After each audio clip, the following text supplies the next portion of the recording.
I'm Jamal Agel, and you're listening to Fanboy Buzz on fanboybuzz.com. Rocketed as a small newborn podcast from a doomed planet, The Buzz vowed revenge as a small child after watching its parents murder. Years later, after the radioactive spider on its arm was doused by lightning-struck chemicals during a gamma bomb test, The Buzz set off to use its newfound powers to bring a message of peace to man's world. Either that, or it's a bunch of geeks talking comics. You decide! Project Fanboy and Comic Collector Live are proud to present The Fanboy Buzz, a weekly look at the world of comics, with your hosts, Stephen John Drew. How about we do this podcast, eh? Jean-Sebastian. Mr. Terrific, I won't touch with Jason's poll. Steve Boyd. Jeff Johns, you suck, man. Flashpoint is horrible. And Jason Dyer. I felt raped. I felt a little violated after that comic book. And now, your own personal deal with Mephisto. It's Fanboy Buzz time.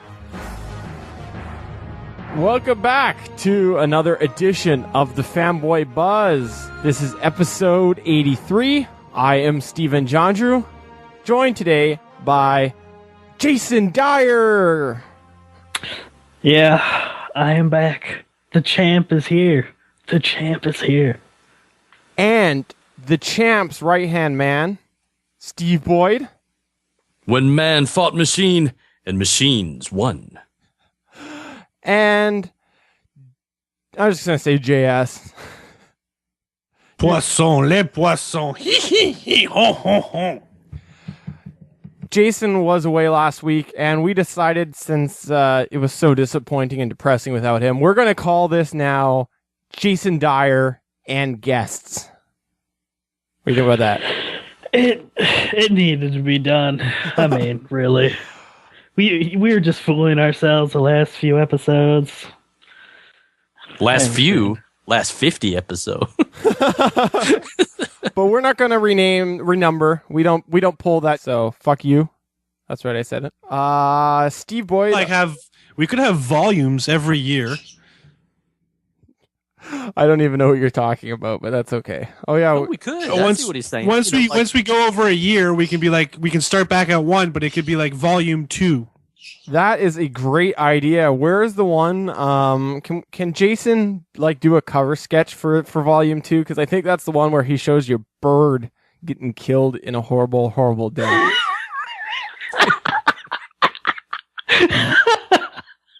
Oh, he is getting frustrated over there. That is awesome. It's probably an inside joke, but I'm gonna go move the bird. Give me a second. He's gonna go move the bird. Oh, the passive hostility that Steven did was amazing. It was great. That was awesome. Yeah, lately all I've been doing is writing, smoking, and buying comics. Which smoking makes me want to buy even more comics, though. I don't know why. It gives me the impulse to buy. That sounds like a good day. That's a good day, isn't it? You got rid of that bird yet, JS? JS, is that bird? Yep. All right. So I'm eating at the same time. so if it's not the bird, it's food. That's okay. JS is eating the bird. He has figured out how to quiet the bird up. He just... That'll alert him. All right. Well, before we head into our news section, on a serious note, Jason, I am happy that you are back. It's never the same without you. You know, you're a very opinionated guy, and that's what counts on a podcast. It's kind of boring if you don't have opinions. Well, it's good to be back. I'm so glad my return will have such a smooth intro. It should be awesome. Absolutely. There was no editing whatsoever. Exactly. None at all. Amazing. Hey, also, I know that we've been plugging for a while the iTunes thing, and Steve, you went on, you're like, hey, you guys, we've been harassing getting ratings for a while, and you haven't done anything? Well, I went on to iTunes, and I did see that we actually have been rated fairly good, I think about 18 times. However, not a lot of comments. So it looks like people have been going to iTunes and rating us good, because there's little stars, and you can pick as many stars as you think we are good. Of course, it should be 5 out of 5. However, not a lot of comments. So If you've gone and rated, thank you very much. But if you could just hop in there and write a quick comment saying how awesome Jason is and how sexy JS is and what an upstanding citizen Steve Boyd is. Why do I always have to be the upstanding citizen? I was so hoping to be the sexy one or the smart one. It's obvious. Yeah, well, at least you didn't say, and how old Steve is. Okay, that'll work. I have some good social media news. Oh. A little shout out to Nick Rodriguez. He liked and subscribed to the Fanboy Buzz Facebook page. I saw that, So yeah. we have at least one new listener, a guy I knew when I was a kid. Yeah, so speaking of which, there is the Project Fanboy Facebook page, but more importantly, if you like this podcast, you definitely want to go to search up Fanboy Buzz in Facebook. Actually, just having a look here, we've actually got on Monday was Nick that joined. On Sunday we had somebody named Mario, and last week we had somebody else. So it is expanding. But yeah, please just head on over and like us, because we want to make that.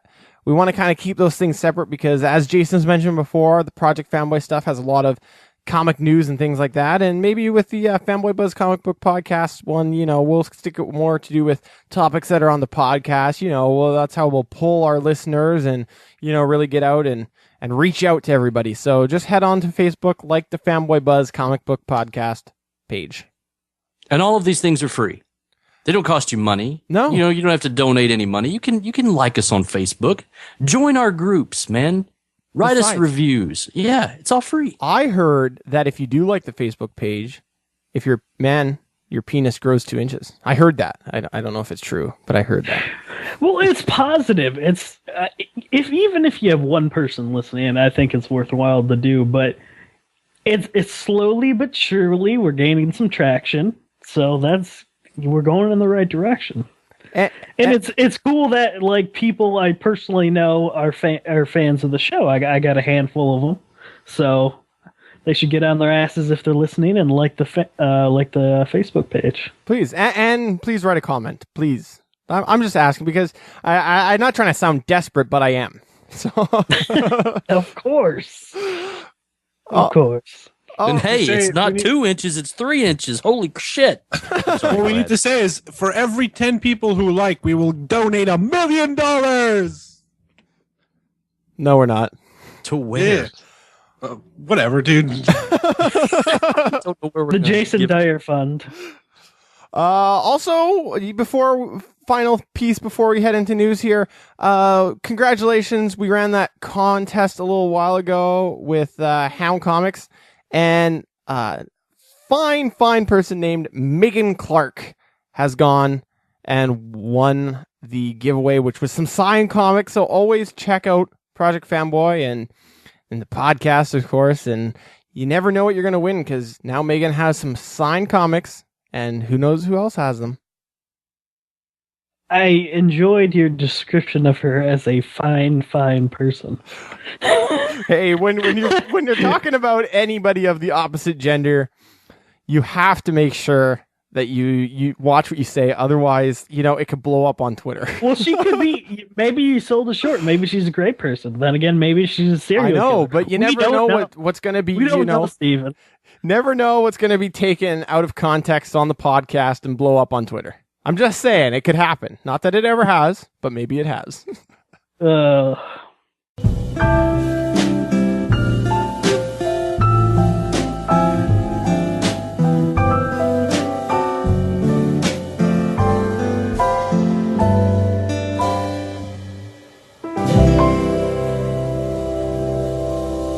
Are you trying to romance me today? Always. Doesn't that music, though, make you want to just like fall asleep or something?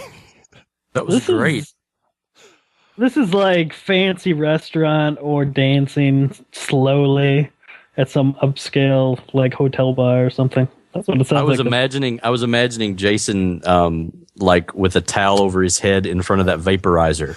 Just which people might not know what you're talking about after the mess at the beginning. That's right. Oh, oops. I forgot about that. Oh yeah, sorry. Remember, we had no editing whatsoever at the beginning. None That's at all. right. All right. So first in the news section, I will go first once again because I like to get my news out of the way. Plus, it gives Jason a reason to trash on me some more. Yeah, ridicule. The Occupy movement and all the surrounding stuff around it is heating up with Alan Moore slamming on Frank Miller. You might know Alan Moore as the Watchmen writer, and he has joined Occupy Comics, which is an organization of comics industry notables who are lending their support to the Occupy Wall Street movement. Now, Moore has slammed Frank Miller, and long story short, he just went out and he said what we said. He said that it was kind of BS what Frank Miller said, and called him out on it. Now, one thing I found sort of interesting about this whole news article is that I didn't know about this Occupy Comics, and I wonder how many people are not within the 1% that are part of Occupy Comics. Steve, what do you think? Well, first of all, what are you talking about with Occupy Comics? Occupy Comics, like, I don't know if you heard me, but I said that it's an organization of comic book industry members who have basically formed together to support Occupy Wall Street. Oh, okay. All right. Well, first, Yeah. I think it's a horrible name. I think I agree. Occupy. I think can we look? We have some great writers here. Can we not come up with a better name? First off, than Occupy Comics Yeah. or Occupy whatever. It's really bad. Who better than to slam Frank Miller, one of the greatest comic book writers and creators of all time? Then I see your Frank Miller. I raise you with Alan Moore. The man who brought us Watchmen and V for Vendetta, two very, very political stories. And Miller should have been ready for this one. They would just wheel Alan Moore out, let him slam down, and there you go. So he does have a point. I mean, they have a right to they have a right to voice their opinion and stuff. But at the same time, so does Frank Miller. So, but we get to sit back and enjoy the show. Yeah, We're the lucky ones. We're the lucky ones in the whole thing. I agree. Jason, you've been pretty vocal on the whole thing. Well, What do you if think about people that? recall a few weeks ago when we talked about what Frank Miller said, I was hoping he would become as crazy as Alan Moore. Oh, that's And right, we'd you have did, some yeah. Alan Moore type. But Alan Moore has this Alan Moored Frank Miller. So he has one-upped him again. So this keeps Alan Moore as the craziest person in comics. But it's kind of cool to see two like titans of the comic book industry, but who are past their prime, going at each other. It's always fun. Because you can't, their later work you can talk about, especially with Frank Miller, but, those guys are responsible for writing some of the most fantastic stories ever written. So, and, for Batman, it was like 20 years of characters shaking, of something that was so iconic beforehand, turning him gritty, and everyone after him did the Frank Miller thing. And the same thing with Alan Moore and what he did on like all his dark stuff, and people followed him. So I think it's cool. I think people should give him proper respect a little bit when, okay, you might not like the guy's political position, but you're going to just talk about it like, I'm just going to talk about all the books of yours I hate, and that's how I'm going to show how I disagree with you. It's ridiculous. Have respect for him for the comics he did, but if you don't agree with his political stances, just use facts and reasons like normal people instead of just throwing aspersions left and right. Sorry, that was a long rant. No, it's a good rant. JS, you want to chime in on this? I don't know if you guys saw the video of the end of the world comment from Alan Moore that came out 2 weeks ago. And after seeing that video, that guy is fucking blown in the head. I'm sorry. I'm not going to say he's blown in the head because of the bad books or good books he's made, but the guy, just listening to him talk in that video and how he thinks the end of the world is not going to be the end of the world like the world exploding, but it's going to be the end of the world of humans inside their hearts. Oh my god, dude. I'm going to be honest with you. I'm not going to take any political advice from either Frank Miller or Alan Moore. Like, I really don't give a shit what they think politically, or I'm probably not using the word correctly, but their opinion does not weigh my opinion or what I think of what's happening. Or they're comic book writers. Who cares what they say about politics? It's like if fucking Michael Jackson told you how to make a sandwich. He did. You're gonna fucking... But you know what I mean? Like, hey, Elvis told you how to make a sandwich with like peanut butter and pickles or whatever the fuck that was. So Elvis some people also- have the power of sandwiches. I guess. I mean, Elvis died on the shitter, so I'm not gonna take advice from Elvis either. That's the best way to die, though. Like, come on. People don't know he like OD'd on on like barbiturates. Like his heart stopped because he was taking so many downers. I'm just saying, like, if you're gonna die, like, say you're gonna die in public, like, you know, you get hit by a bus. Would you rather get hit by a bus, or would you rather die on the crapper? Me? Rather die on the crapper. Dude, I'd die on the bus because at least, like, how shameful is that, man? Everybody knows you died on the shitter. Like, so I don't care. but I'm not around anymore. You would be known forever as the guy who died on the shitter, as opposed to the guy who got hit by a bus. Which one would you want to be? No. The other guy who got hit by the bus.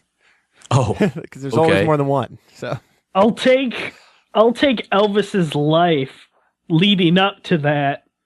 So if you take the label, you know, you need to have everything before it, like crazy bitches and stuff like that. The guy who gets hit by the bus, that could be a Joe Schmo, you know, working in an office somewhere. So maybe I want the more infamous death and have the awesome life before that. Yeah, no, you know what? Funny enough, I was having this discussion with my brother-in-law. We were talking about the Steve Jobs, who passed away in November, and he was very young. He was like 50 or something.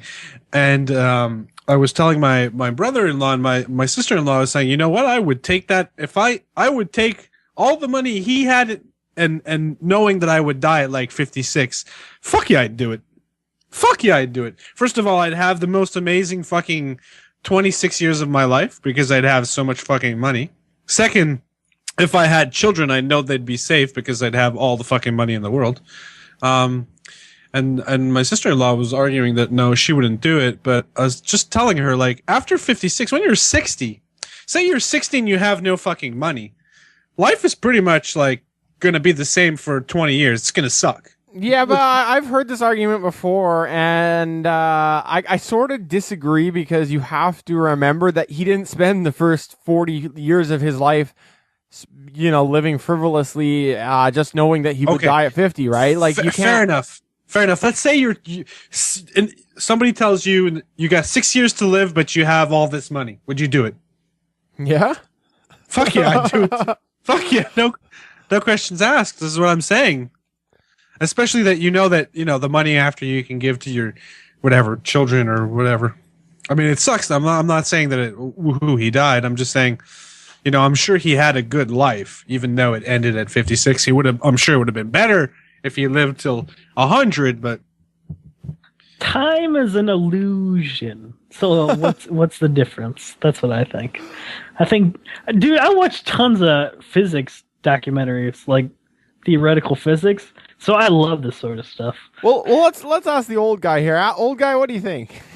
I think it's amazing that we have went from Frank Miller to Alan Moore to politics to Elvis to Steve Jobs to theoretical physics video. This is like, it's like went so off topic, but it's really good stuff. This is the ADHD I like episode. It. I like it. This is why no one listens to our show.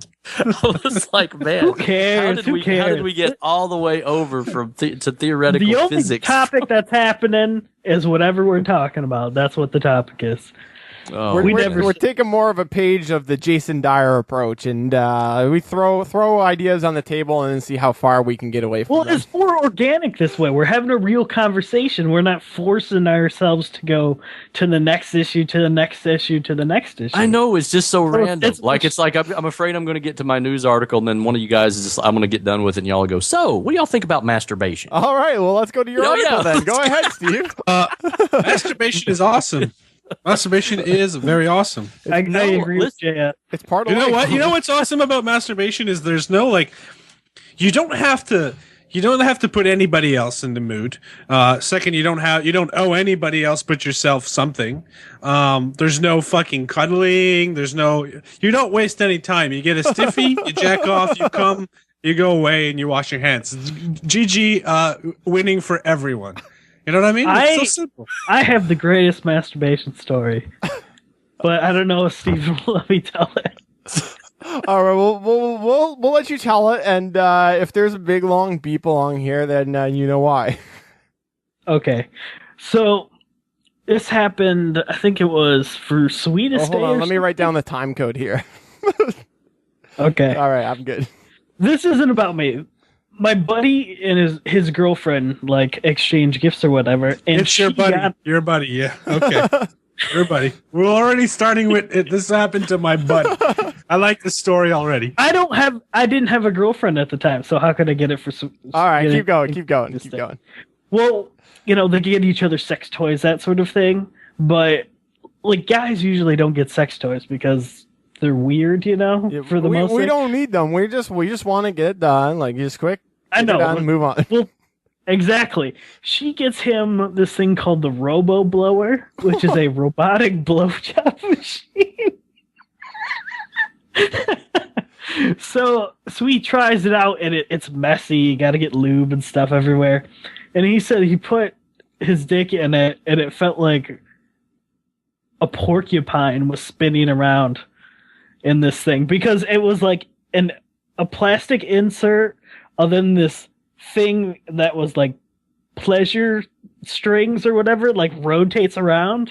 So he was basically getting it was a terrible experience, and wow. I think $150 his girlfriend spent on it or something crazy like that, and he hates it. And she likes to use it on him, so it's even the funnier. So he just has to bear with it, unless his girlfriend listens to the show. Then he would be pretty pissed. But it's awesome. My whole thing is if you hear the words Robo Blower or whatever it was, or Suckmaster, that doesn't scream to me safe as a man. No, I don't know. It doesn't scream safe. One of the things that I always find the funniest, on the topic of masturbation, is definitely the Seinfeld episode. But basically the moment. Everybody know that episode where they make the bet. Yeah, the pack and they all cheat. Yeah, and I don't know, just the scene when Kramer walks out of Jerry's apartment, comes back 30 seconds later and slams the money down on the counter. I don't know, that makes me laugh hysterically every time I see it. So, Steve, you said you had a news article? I did, but I still want to talk about the Alan Moore slamming Frank Miller thing. I was just waiting you guys to go ahead. finish talking about masturbation.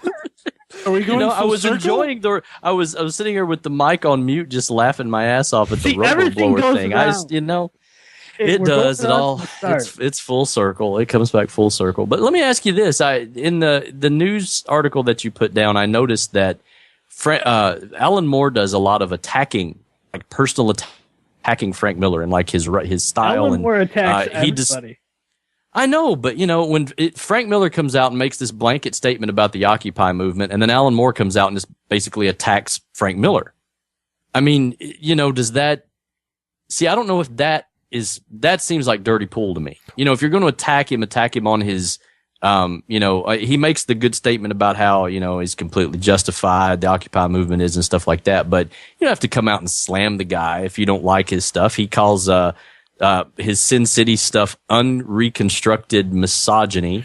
I would normally agree with you, Steve. However, if we recall, what was it Frank Miller said? He called them rapists? Isn't that what he said? Rapist was one of the terms he said they were. So A bunch of rapists. Frank Miller wasn't exactly being constructive himself, which is why I say fair game. Okay, all right. Well, point. I'll concede that point. But, Alan Moore never really came out and said he was a member of the Occupy movement.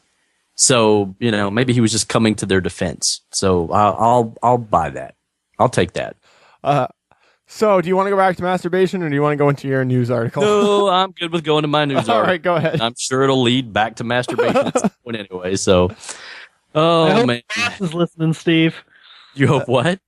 I hope your boss is listening. Oh yeah, no, he quit listening a long time ago. Anyway, no, my news article is actually about. It turns out Cowboys and Aliens. We've talked about them on the show before on the podcast. It's not such a new idea after all. Apparently, independent comic creator named Stephen Busty or Boosty. I'm going to go with Busty. Apparently, has filed a lawsuit against Universal Studios, Platinum Studios, and its founder Scott Rosenberg, seeking damages and a share from the profits from the movie franchise Cowboys and Aliens. Busty's claimed that he came up with the concept back in 1994. In an issue of Comic Shop News, issue number 388, they actually ran a feature on Busty's independent comic book called Bizarre Fantasy, and talked a little bit about his concept of Cowboys and Aliens. And in that very same issue, there was a feature on Scott Rosenberg and Malibu Comics that appeared also. So the claim basically, put two and two together, I guess. Scott Rosenberg's in the issue. The Cowboys and Alien things comes up. Bizarre Fantasy #1 comes out, which has the Cowboys and Aliens on the cover and all that good stuff. And then next thing you know, Platinum Studios comes out with a novel, 11 years later, something like that. Platinum Studios published that graphic novel, as you well know, which went on to be a major motion picture earlier this year, starring Daniel Craig and Harrison Ford, and comes out on DVD next week. This comic creator is seeking damages as well as a portion of the profits to the franchise Cowboys and Aliens. Jason, you're an independent creator. What if somebody showed up with what if you turned on like HBO one day and there was a movie called Two Sides of Jack? Well, it depends. Here's the thing. A lot of independent guys don't copyright their stuff because it's expensive. I copyrighted all my stuff. But getting a copyright lawyer and paying the major fees, people just don't copyright it. If you didn't copyright it, he's screwed. Basically, people can steal your ideas if you do not copyright them in this country. 3, it depends on how close it is to Cowboys and Aliens, like how close a judge would think it is. At the end of the day, they'll probably just pay him like $100, $200 to tell him to just go away. And a settlement would be my guess. Like, I haven't compared them, together, but if I had the issues, I would. Because if you look at them and go, okay, these are pretty similar, you'll just want to pay off the guy in a settlement rather than go to court with it. But copyright, it can fuck you big time. And that's a problem with a lot of independent guys, even older independent guys. They didn't even think about copyrighting the comic books and their characters and their stories. Because you have to copyright that shit differently. You have to copyright the outfit to the colors, to everything, to the script. So a lot of money's involved in this, and I think that could have been one of the reasons that this happened. The other thing he said, did you say it was for a magazine? Because sometimes when you sell a short story or a comic to a magazine, they will own the copyright and copyright it, and you get a percentage from that company. So maybe he doesn't even have the rights. He could have sold them to that company, other than that company would have to. Well, it was his book. It was actually he did the entire book, Bizarre Fantasy, and so it was. Oh, okay. So it wasn't a separate magazine. Correct. Yeah. It was his. Okay, yeah. Then it's a copyright issue. If he has it copyrighted and it's similar, he's going to get a big payday. If he didn't copyright them and they're dissimilar, he's not going to get probably anything, maybe a small payoff just so they don't get bad press. But that is, you take like a 19, 20-year-old guy making his first comic book. What does he know about copyright? What do you guys even know about copywriting? I mean, it's fucked up. Like, I didn't think about it for like a year after, and I goes, I should probably get one of those copyright lawyers, and they take care of all the paperwork and stuff for you, but it's expensive. And, you know, indie guys, their books are expensive enough, you know, slap on a couple grand in legal fees and paperwork fees. You know, it's a big investment to an independent comic book. Well, we brought up copyright a while back, and you were saying that it's sort of one of those you gotta sue because you gotta sue things. Otherwise, you're kind of admitting defeat, right? In U.S. copyright law, it says in the law you have to actively protect your copyright. So if people are infringing on it, it's your responsibility to go after them. That's actually written in copyright law. Wow. Like if somebody comes out with Two Sides of Jack, or like, like Two Sides of Jim or something like that. You know what I mean? And it's really similar. I can stop him from making that book because I have the copyright of the idea and things like that. I have to go after him. The law won't go after him. I have to find this guy and go after him personally before the law will do anything. I know it's fucked up law, but that's what they make you do. That's why you see Disney suing all the time, Warner Brothers, all these people sue all the time. Even like little bars and things that have their signage up, because they have to actively protect their copyright, or they'll end up getting a legal loophole and getting it, fucked from them. So Steve Boyd has just dug up the bizarre fantasy cover, and we're gonna put that in the show notes. But Steve, what do you think now that you've seen the cover? Well, I mean, when I picked out the news article, I saw the cover. I just wanted you guys to see it. It's obviously it's rudimentary. It doesn't look anything like the other thing, but it does have cowboys and aliens. Obviously, it's got it also has the Indians helping the cowboys fight the aliens and stuff like that. I talked with Joe Butler, the creator of ComicCollectorLive.com today about it, who's also a musician, and he's played with several bands and things like that, and he absolutely believes this guy has a case. He totally says this guy's going to get some money. He said that back in the day, because the premises is cowboys and aliens, and he did a comic that has an alien, a cowboy. Well, he didn't just. Well, it's the fact that the name he copyrighted the name Cowboys and Aliens. Like I had to copyright. Did he? That's the question. Did he copyright the name? Because I could say right now I'm copywriting Superman and Santa Claus. Well, I can't do that because it's Superman, but I'm going to copyright hockey players in space, and then sue Walt Disney because he made a hockey player in space movie. Like we haven't seen this shit. Same title of Cowboys and Aliens. So that's what leads me to believe that Steve's friend probably thought it was that way. Is he has the exact same title. And even having the exact same title, I mean, you can't come out with a movie called Star Wars. You'll get your ass sued. I mean, yeah, my Star Wars is really about, the stars and how the men internally are at war with each other. Like, even if it's, like, completely different, you're going to get sued for the name. But the thing is, though, I guess if it's copyrighted, it's copyrighted, but there's only so many things that you have names-wise. Like JS said, can I do hockey players and ninjas? There was just enough there I think there was just enough there that they have a little bit of a case. I mean, when this creator published 2 issues of this bizarre fantasy, number 0 and number 1. In between there, he had an interview. They did an article on him in this Comic Shop News. In the same one, they did another article about Scott Rosenberg in there. Now, whether that's coincidence or whatever, and suddenly 11 years later, he comes out with this issue. Not only that, but this creator, this wasn't like just something that he had. This is the early 90s or mid 90s. This book was solicited by Diamond, and it mentions that in the lawsuit paperwork too, is that this was offered internationally to customers and things like that. So I think he's going to get some money. I think he's going to get some money out of this.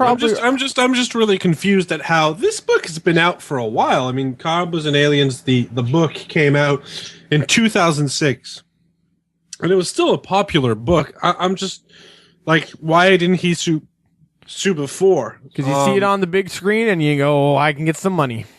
Because, exactly. like Jason said, like hush Jason's money, right? Exactly. I think that's what's going to happen. I think it's he knows he has a little bit of a case, and he's going to just be a douche about it and try to get his hush money and then walk away. Well, think about it this way. If he would have sued before, he would have had to sue like an individual and a little bit of a company. This way, he can sue like Warner Brothers, the big giant corporation who can afford to pay him off. Right. So. Yeah, no, that's a really good point.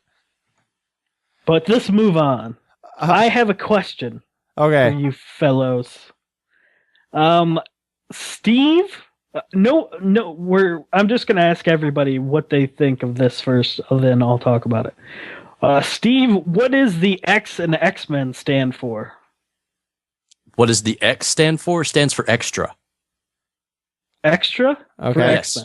Okay. JS, what do you think it means? And for the X gene? Okay, X gene. Steven, what do you think? I took it as X-Men, like, like the variable X, like it's just nothing. Just like and I thought it was Xavier. This article I've seen says JS is correct. X and X-Men refers to the X gene. I don't think that's correct. I think the word X gene was made up like 10 or 20 years later. So my question is JS right? Are we all wrong? Does everybody get that really wrong? Or is this article false? There was a big nerd fight on one of my friend's Facebook pages about this issue. I always thought it was for Xavier, and I didn't think X gene showed up till later. Steve's the older gentleman. When did the X gene show up? Do you remember? In the comic books? Yeah. The first time they ever made big mention of it was in the X-Men comic books. Yeah, right around this period of time. But they never, as far as I know, they never really referred to it as specific as the X gene or anything. I know that, Stan Lee in interviews and things like that have it was very simply put that it was just the fact that these, it just implied they had an extra power, caused by, radiation exposure. This article, it mentions that you posted. I don't think it was meant to be as specific as it's an X gene. Yeah, it seems to me they kind of it was a retcon sort of thing. They're like in the 90s or something, they were like, okay, we need X to stand for something, so we'll make it X gene, because they didn't make a big deal about the X gene till the 80s or 90s, I thought. Or was it earlier that the X gene was way bigger? Because I remember Claremont would talk about the X gene, like stuff like that. So to me, it came along later. So how could it mean that unless it was retconned into that way? I mean, this is a super nerdy conversation, but all four of us had different definitions of what X stood for. So, you times that out. I mean, it's not really scientific, but what I was seeing on Facebook where people were arguing what X meant. I mean, people have a definite perspective on what the X and X-Men means. And everybody's so varied on it, which is awesome. Well, I hope we remember to go back to this, because I just posted at both Project Fanboy and the Fanboy Buzz Facebook pages asking what people think the X stands for, and I'm curious to see what people say. I really am. In the movie, if you watch X-Men First Class, the most recent movie, I think that it refers to the fact that Charles Xavier, I think that it actually, that they seem to imply that more than anything else. In fact, I think that's what I thought. There's a line in the movie where it's like, Professor Xavier, and okay, these are the X-Men or whatever. So, but I think it's open to interpretation. I think you can call it an extra power. I think you call it an X gene. The fact that they're led by a guy whose first letter of his last name is X. I think it could be all those different things. Because I was a big fan of the 90s cartoon, and I always got the fact, because Professor X is pretty prominent in that cartoon. Later in the 2000 years, they kind of took him back a little, but he was pretty prevalent in it, so it always seemed to me as a kid like X for Xavier. But it's just funny to me that we all thought it was a different thing, and people on Facebook had all different interpretations of it too. So, I wonder how many people out there were like, "That's not right," or "That's exactly right." So only Stan Lee would know for sure. Yeah, people should mail in or Facebook in or whatever. So next week we'll talk about it a bit more. I just can't imagine Stan Lee coming out specifically and saying it was because of an X gene. Yeah, he's not a specific writer guy anyways. Yeah. He just will say, okay, he didn't even have comic strips. He would just tell like Jack Kirby and stuff like that, like, we just need this. We need a Spider-Man. We need the Lizard. And that's all he said. He would say a name and it would be up to the artist to draw the whole thing and how to get to A to B. So, people don't understand that about Stan Lee. He didn't write scripts. He just like kind of told people like what to do. Oh, they were flying by the seat of their pants. It's like the Hulk number is a great story. Hulk #1. We all know that in the very first issue of the Hulk, his first appearance, he's gray, right? Okay. Well, and in the next issue, he's green. Okay. Do you know why that is? Yes, I do. Why they changed the color? Why they ran out of ink? No, because gray was cheaper. Oh. Well, and when the book was published, it looks really bad. Oh, really? Yeah, it came out looking really terrible. And it was just exactly like Jason said. It was very simple. It's like, well, let's change his color. What do you think? Well, let's try green. See what he looks like as green. Boom, there you go. We don't have any. Do we have any green characters running around? I think there's an interview with Stan where he goes, "Do we have any characters that are green right now?" Okay, good. Go with that. Try that. Yeah, I see him in an interview where he said it was maybe like 10 years ago. He said it was gray the first time because it was cheaper to run a gray color scheme than the ink for the green was. But the problem with Stan Lee is his stories change over the years as he gets older, so it's sort of hard to know. Like any good old man. It's hard to know exactly what's going on in that noggin of his. So I don't know. This is probably one of our most interesting points of the night here, I'm going to say, because I really hope people respond on Facebook, because you and I kind of briefly chat about this before the podcast, and I think that it's just about to, open up a whole can of worms of different people. Hopefully people argue on our Facebook. I like it. Yeah, it was a girl I knew from high school who hated my guts, and I hated her, but we reconnected on Facebook and go, hey, we have similar interests. We should be nice to each other. Yeah, she's the one who originally posted the article, so, she's a cute chick, has a cute kid too, so. Does she want to become our Fanboy Buzz model? Can we? She would be pretty decent. She's kind of the, you would kind of see her probably in like Tattoo the magazine, if any of you guys seen that one. So she's a suicide girl. Yeah, kind of that sort of feel. Yeah, that's okay. It's in that. I don't know. She's pretty fiery though. She might throw blows. That's all. We need a hot model, guys. Chick. You know that, right? We do. I agree. Guys, we need a hot model. I thought I was the hot model, but okay. That's a roll. Thank you for shattering my dreams. You know what else is going to shatter your dreams? When I tell you should probably get closer to your microphone. That'll shatter your dreams too. Oh, passive aggressive number 2. Amazing. JS is just going to disconnect now. He's just going to be like, Cookie, fuck you. Bye. Later, asshole. I did that in one show. Yeah, you did. Yeah, we're pissed I left. We never commented on it, but you just were there and then you weren't through the magic of editing. Fuck this.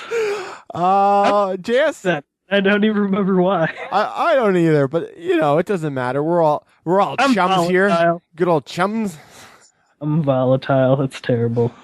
JS, did you have anything you wanted to talk about? Did you want to talk about something that's going on in Quebec? Did you want to talk about comics? Did you want to talk about how awesome you are? I'm very awesome. I am so awesome that awesome has my picture next to it on Wikipedia. So that's a no. You have no news. I have no news. All right. Well, then, you know what we should do? We should just probably head on in to our comic book section. And I think we'll start where we always start. Wait. What? Oh, Wait. I got a little bit of news. It's not exactly news about anything relevant, except for my mom was in the newspaper. Oh, okay. What? Yes, I'll send you the story here. Okay. She runs this local people would Goodwill type Salvation Army type store. It's like a Christian sort of run company, but they're way cheaper. Shirts are 25 cents for Goodwills. They're like $3 or whatever. And it's just like this reporter talking to my mom from being like a 911 dispatcher in Saginaw, which was huge. It was number one in the murder rate in the country for a couple of years, like crazy gang violence. And she was a 911 dispatcher to, doing this little resale shop because she lives in the middle of nowhere, and how, they're helping people and stuff like that. It's a big charity organization and things. And my mom, there's a couple pictures of her. One she clearly posed for, and the other one it looks like she got surprised. So my mom's awesome. She's in her late 50s, battled back from cancer 3 times. She looks pretty good for it, too. So just want to say my mom in the Cadillac news. So. Dude, that's pretty awesome. That's it says great. That, check this out. She was one of the first 25 dispatchers ever hired at the first 911 center in Michigan. That's pretty cool. That is cool. That's correct. She did it for a long, long time. Funny, weird, crazy, funny story, though, is... I couldn't have like a babysitter all the time. I spent a lot of time at my grandma's in Saginaw, but she would take me into work and she would let me listen to calls. And one of the times I was on the call, there was a big rash of murders where a guy would literally come up with a gun, shoot you in the head, drag you out of your car and drive away.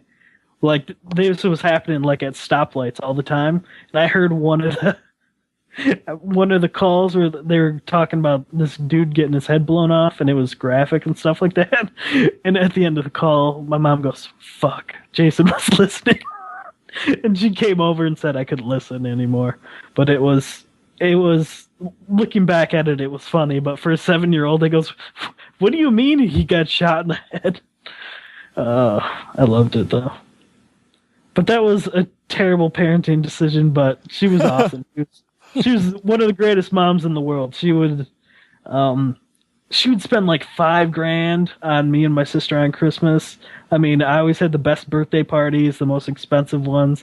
Like all the kids wanted to come to them. So my mom's done a lot for me in life. So, plus she faced down cancer 3 times. So love my moms. I'm putting it out there. I don't care. You can make fun of me all you want. No, that's great. I'm going to actually put that in the show notes too, the article, because I was just, not that I was ignoring, I was half listening to what you were saying and reading the article. And it's a good article. It's a really good article. Yeah, my mom does a lot of charity stuff since, they thought she wasn't going to make it the first time she had cancer. So she has, this crazy sort of Zen perspective on life and is always trying to help people. I like how she says, I've been on the phone with people during incredible situations. I've delivered babies over the phone and have talked to people with open chest wounds. Wow. Yeah, Saginaw is a very dangerous place and a lot of gang violence. So she was one of the most violent. It was the 2nd or 3rd most violent city in Michigan for a lot of years. And this is a city which includes Flint, Michigan, which was the murder capital for many years, and Detroit, which was a murder capital many times in a row. So she worked some crazy calls back then. I mean, they used to work them 12, 16-hour shifts too. Crazy. My mom would tell me some of those people would just crack after so many horrific things over the phone. So yeah, I can believe job. that. You don't think about it. It's one of those jobs you don't think about it, but they have to deal with a lot of fucking stress and shit like that. So awesome mom. Check her out. I swear to God, though, if people give me negative comments about my mom, I will fucking go ballistic. Oh, you know what? I agree. You don't. I will find you. I swear to God.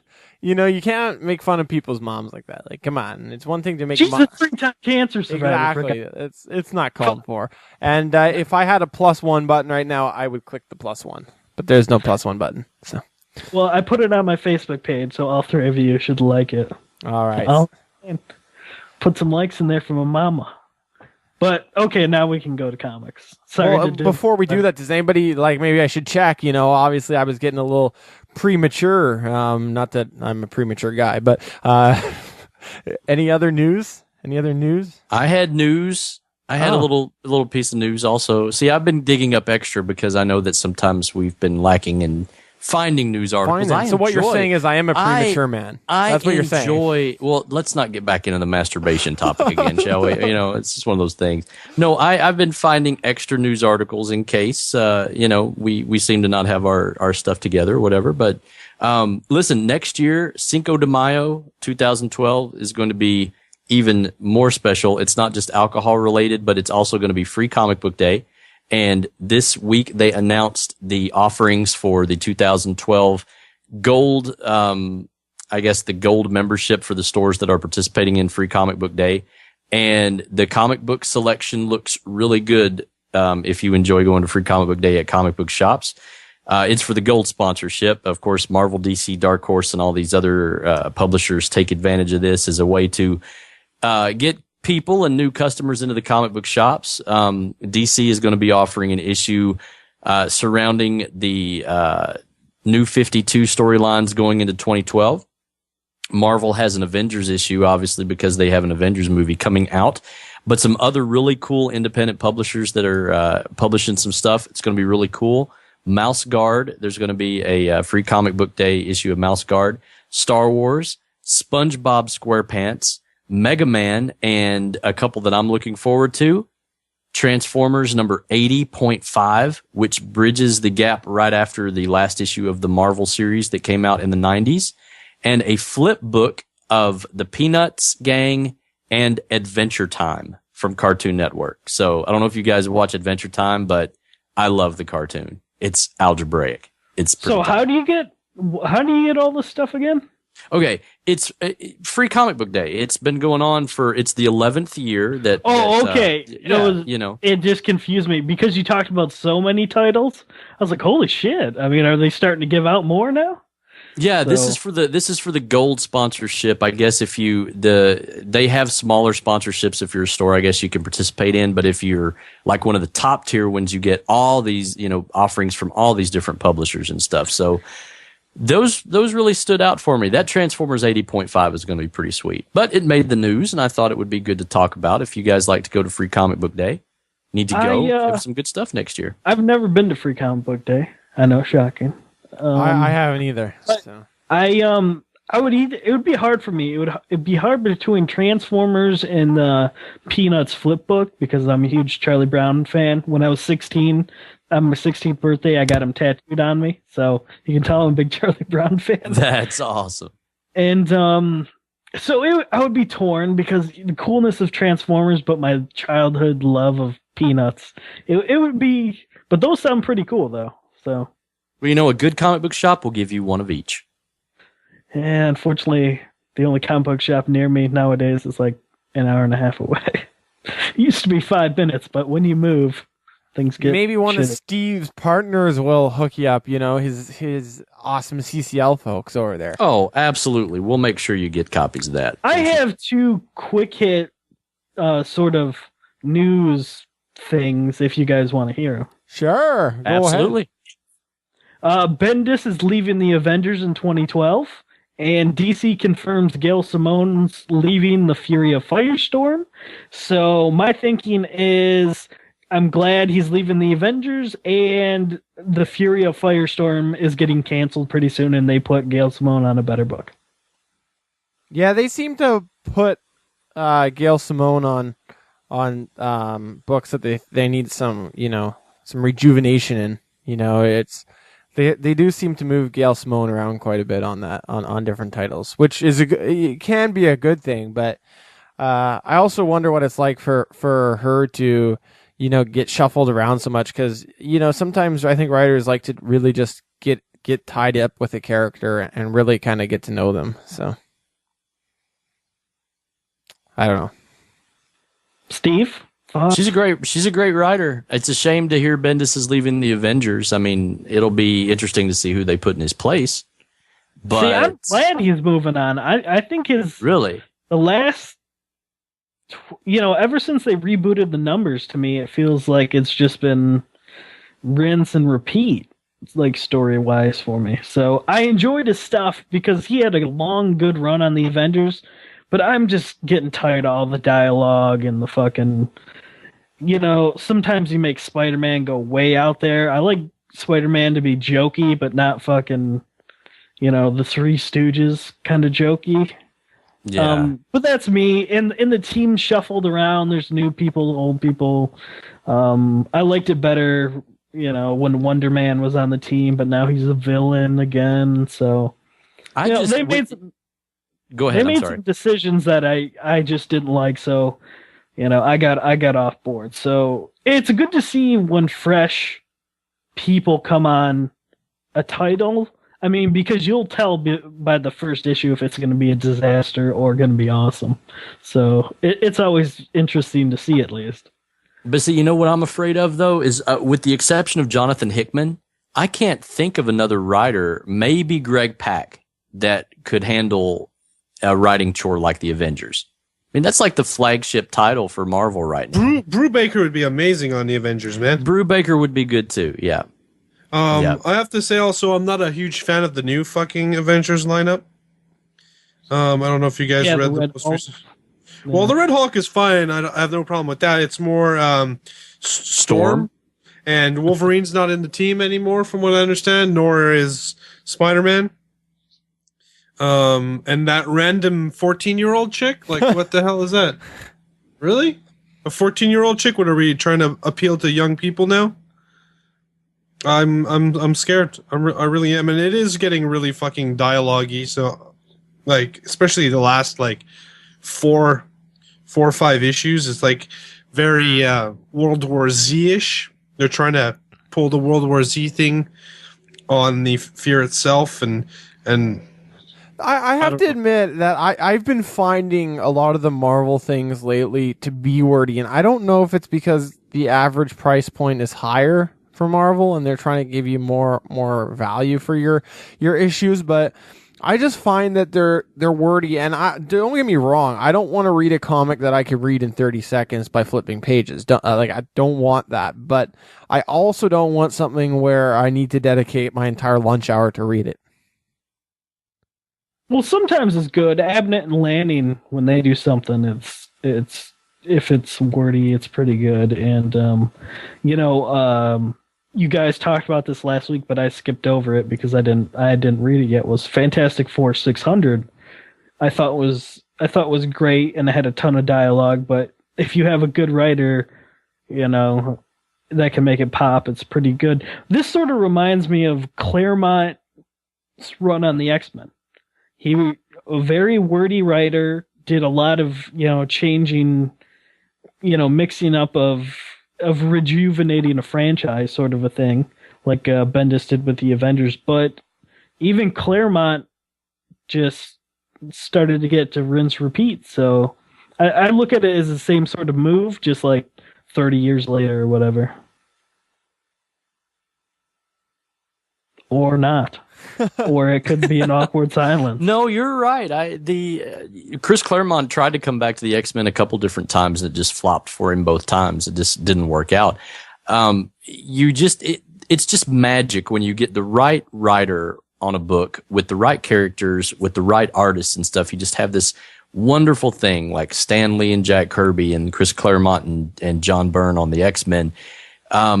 Bendis took over the Avengers at a time, I think, when didn't he start writing the title around the disassembled stuff where they killed Hawkeye and they were really shaking the book up, and Scarlet Witch had went nuts and all that stuff. I think and then he started the new Avengers stuff. Yeah, it was right around that period of time. He rebuilt the Avengers after they got disassembled. Yeah, see, I like the idea of rotating membership out and things like that. I really want the Avengers to have a good, solid writer on it. Marvel has a whole lot of titles out there that they just put writers on that have no business writing comic books at all.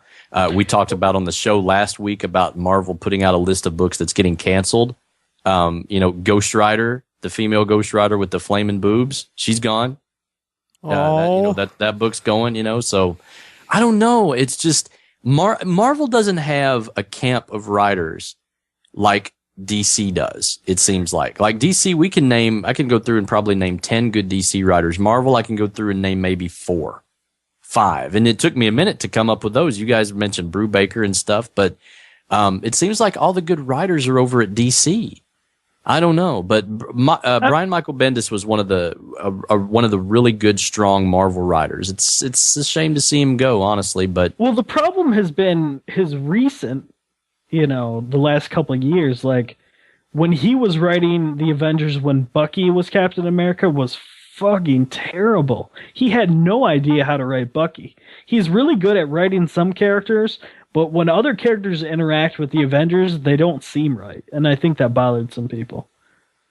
Yeah, I don't know if anyone really knew how to write Bucky as Cap, though, except Brubaker. I mean, he was the one who brought the character back and gave him life and everything. But in the Avengers book, he just maybe he just didn't know what to do with him. He didn't really have a whole lot of dialogue. He showed up in the book. He was there. There were some great moments in there, but he didn't really seem to do anything. Yeah, I concede. Wow, that was a hell of a debate. I concede. Anything else, or do we want to hear Steve's pick of the week? Are we good to go on to that now? Let's move on, I guess. Sure, let's move on. Let's do it.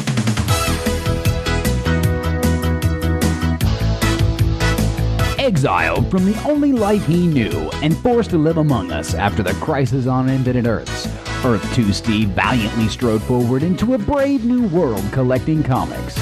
Following his heightened sense of smell up and down the mean streets of the information superhighway, Earth 2 Steve joined forces with the Buzz, winning the hearts and minds of 40-year-old fanboys with his Comic Collector Live Comic of the Week. Oh man, I was so torn on what I was going to do for my pick of the week this week. I wanted to do Avengers X Sanction #1 because Comic Collector Live has the new variant coming out and we have the book in hand already, and no one else is going to have copies of the books just yet till like the 14th, till next week. And I wanted to do that as my pick of the week. But you know what? There was a book that came out today that I've been looking forward to, and I just had to choose it for the CCL pick of the week. Everybody always talks about the Avengers. Everybody always talks about the X-Men. But a group that always seems to get left out that I think is one of the most underrated groups in comics is the Defenders. That's right. It's the anti-heroes of the Marvel Universe. It's basically Doctor Strange and the Hulk and Namor, the Submariner, and the Silver Surfer. They've been teaming up for years now. And Marvel has started up a book this week with Defenders #1, written by Matt Fraction with art by Terry Dodson. The book is actually pretty sweet.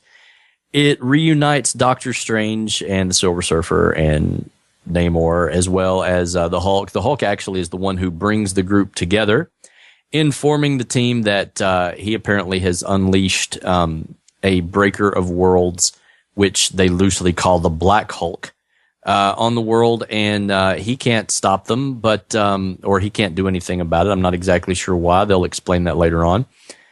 But he wants the team to reunite to go fight this menace, and he brings a couple extra people on board with the team. They go and get Iron Fist, which I'm really excited to see him on the team. And this one I'm not so excited about, but we have She-Hulk, and I don't mean She-Hulk like the green one. I mean She-Hulk like the red one. Betty Ross, who is Thunderbolt Ross's daughter, who is now like a red She-Hulk. She's a member of the team, and she's big, and she's red, and she carries a sword. So either way, she's in the book right now. But The book is actually really good, follows along, and let me just say, Doctor Strange has a great scene in there. So good to see him macking. I'm just going to say that. He macks on a college student. It's just awesome. I highly recommend you pick up the book. Again, if you like team books that aren't really team books, you should definitely pick this book up. There's like 6 different variants to it. Good points, great artwork, pretty solid story. Bad points, Silver Surfer. I don't know which version of the Silver Surfer is in the comics anymore. I see him in Thor. He loses his powers. I see him over here in the Annihilators, and then he's gone. Now he's a member of the Defenders, and he's right back to normal. I hope they keep him here. This is where he belongs. Another downside of the book is I don't know why all of a sudden there are so many car dealers, car companies advertising in Marvel Comics. There's like 5 different ads for various cars, but I digress. It's a good book, great art. It's very solid. If you like team books, pick up Defenders #1. You can see and pick up pretty much all the variant covers on ComicCollectorLive.com. Just go to the library search, type in Defenders, and you can let the search begin. You'll see every book that has Defenders in it, including the newest one and the oldest one. I'm Steve Boyd, and Defenders #1 is my Comic Collector Live pick of the week. I did not read that. Jason, did you read it? I just wanted to thank Steve for ruining a book I was really looking forward to read, because that was a book that came out today, and I thought we all made a pact that we wouldn't make comics that came out today. So what? Well, yeah. we're never made that moving pact. back to Tuesdays, so I'll solve that. Unless I we told talk about JS IDW. many times when he tried to talk about it the same day. I'm heartbroken. You broke See, my heart, this is Steve. why I liked having the podcast on Wednesday, though, because we go fresh to the comic book store and can be one of the first podcasts to get out there. I work 7 to 5, and then we podcast at 5:30. Oh, Exactly. should I text message you at 7 and then say, where are you? Oh, he's been waiting all night for that. He's like, oh, I've got to wait. I'm going to get that John Drew back. I'll do it. Yeah, no, I didn't read it because, like I said, 7 to 5. But it is being written down on to down purchase Defenders #1. Well, I'm sorry I picked that book for the pick of the week, but seriously, I was so excited about this book. Defenders it's good stuff. It's good. You'll enjoy it, Jason. He just Fredoed me. I just got Fredoed by Steve. I was taken out to the middle of the lake. I think we're actually taking a bit of aside from the CCL, I think we're taking a bit of a break this week from our regular segments. I know there's no Hellblazer or Time Sphere, but I know we did have Jason Dyer wants to suggest something. So, do I have any Wait, music? is Jason Dyer's taking over off the beaten path? I got no music. Hold on. Do I got anything?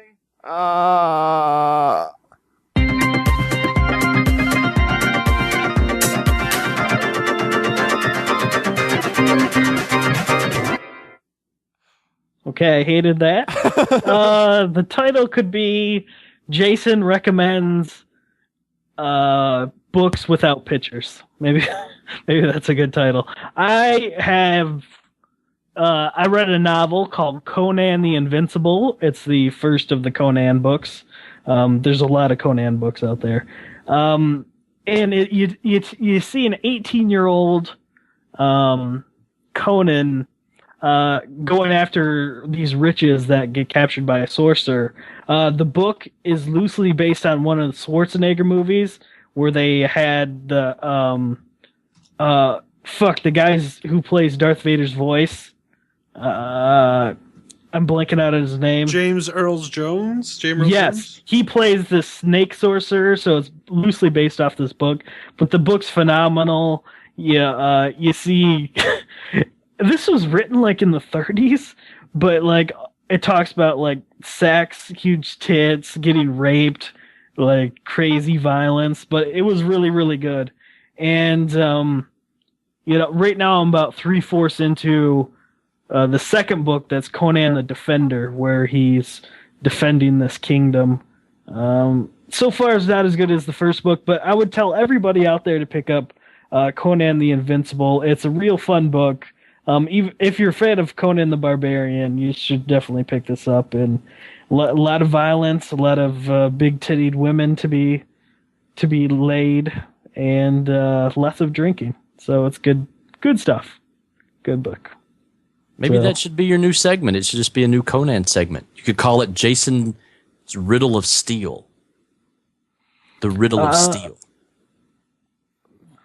Maybe not. I think he should still start Jason Dyer's Titty Spectacular. Titty Spectacular! There's a lot of rape in Conan books, and he kind of rapes sometimes. It's fucked up. But they're well written, and it's just amazing. Like, this stuff came out in the 30s and 40s and stuff like that. So, sometimes it's good to read books without pictures. That's all I'm saying, kids. So novels. Plain novels. Yes, but kids don't know them by that name anymore. They just know them as books without pictures. That's we shouldn't instigate more uneducation. Exactly. And if you're following the latest Star Wars books, they've been amazing for the last 5 years, so you should check those out as well. Anyways, let's roll on to anybody else have a segment, or should I go right? Yep. No, I got a little mini segment. So it's going to be Steven's Star Trek something or another. Basically, I want to tell you I read Star Trek Ongoing number 3. I quite enjoyed it. I actually felt it wasn't, felt it still had that typical Star Trek vibe. However, I don't know what's with the art. Sometimes the people resemble the actor and actress that they play or that played them in the movie. Sometimes they look nothing like it. Uhura and Scotty are two examples. In one moment, Uhura looks nothing like, what's her name? Zoe something or another? Yeah, it's Zoe something. She was just in this Columbia movie or whatever. And then sometimes Scotty looks nothing like, now I'm drawing a blank on his name. Simon Pegg. Simon Pegg, thank you. So, yeah, I don't know what's up with that. Kind of irritates me a little bit, but regardless, it's still got that classic Star Trek feel. I also was surprised. They threw me a curveball. They had some red shirts. They went down to the planet. They had a red shirt and a yellow shirt went off together, and the yellow shirt died, not the red shirt. So that threw me a curveball. That's the big continuity change in Star Trek. So, death to the yellow shirts. But no, I liked it. Keep reading it. If you like Star Trek, keep reading it. Anybody continue reading Star Trek Ongoing? Yeah, it's a very good book, actually. You're really not selling this book appropriately, I'm going to be quite honest. It's a good book. The art's not that bad, actually. I do agree that sometimes they don't look really close to the actors of the movies, but I have to say that some other times they really do look like the actors. Story is a new story arc, so we just closed, I guess it took them 2 issues to do the previous story arc. So I kind of like it. I like how we're re-seeing the whole cast. I like how we're also seeing some interaction with people from Starfleet and Captain Kirk, and how they're saying, well, like, they do acknowledge that he went up in rank really quickly and that he, doesn't follow protocol. I like that kind of stuff. I like that kind of meta addition to a book. It really feels like an episode as well. It kind of sucks that I have to wait another 2 weeks for that comic book to come out. And this is why I hate single issues and I like trades, but I'm also a little bit confused on how they're going to trade these books, since they seem to make story arcs, like 2-book story arcs. So I guess we'll have to see, but this is definitely something to pick up. I also really like the covers. The covers are horrible. I'm actually picking up the propaganda poster ones, because I think those are actually okay. So that's cover B, by the way. But the other covers are so fucking horrid. But I mean, it's a Star Trek book, so you don't really need to do. They could put a piece of shit on it, and Star Trek fans will buy it, right? That is true. We would buy shit with Star Trek. Yeah, I'm not enjoying the book. Oh, Really? what? I'm not. I'm not. Let me tell you why. I was excited because this title was touted to be like, the old Star Trek episodes, in comic book form with the new continuity and all that good stuff.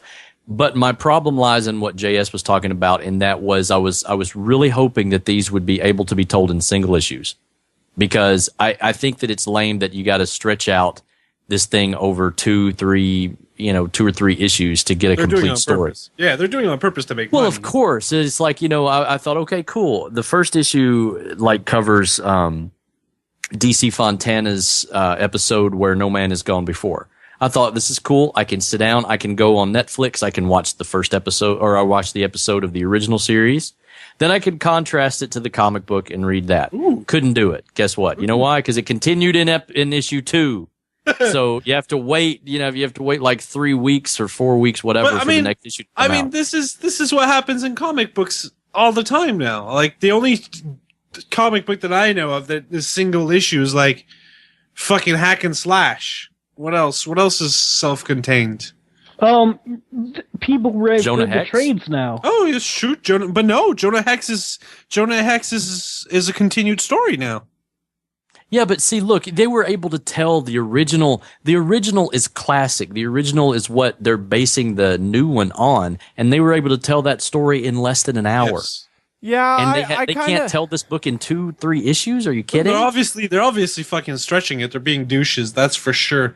Yeah, but I'm with you though, JS. I'm really not trying to get all over Steve tonight, but really it's kind of an unfair statement to say that, because, like you said, everything else doesn't do it in a single issue, and just because you want to see it in a single issue doesn't mean it should be done in a single issue either. Like, really, I love The Walking Dead, but like I said last time, I took 6 months basically in between, last time I read Walking Dead and just last week or 2 weeks ago. However, I'm not going to do that. I'm going to probably wait even longer, because it just needs to be done. I need to read it in a whole series for there to be any movement. So it's not like Star Trek's on its own in this scenario. Yeah, but at the same time, if this book continues and JS is right again. As long as it has Star Trek or Star Wars or whatever on the cover, people's going to buy it. Oh yeah. But if it sells, it's going to be because it has Star Trek on the cover. It's not going to be because people are dying to see what happens in the next issue. Because technically, the story's already been told. Shit.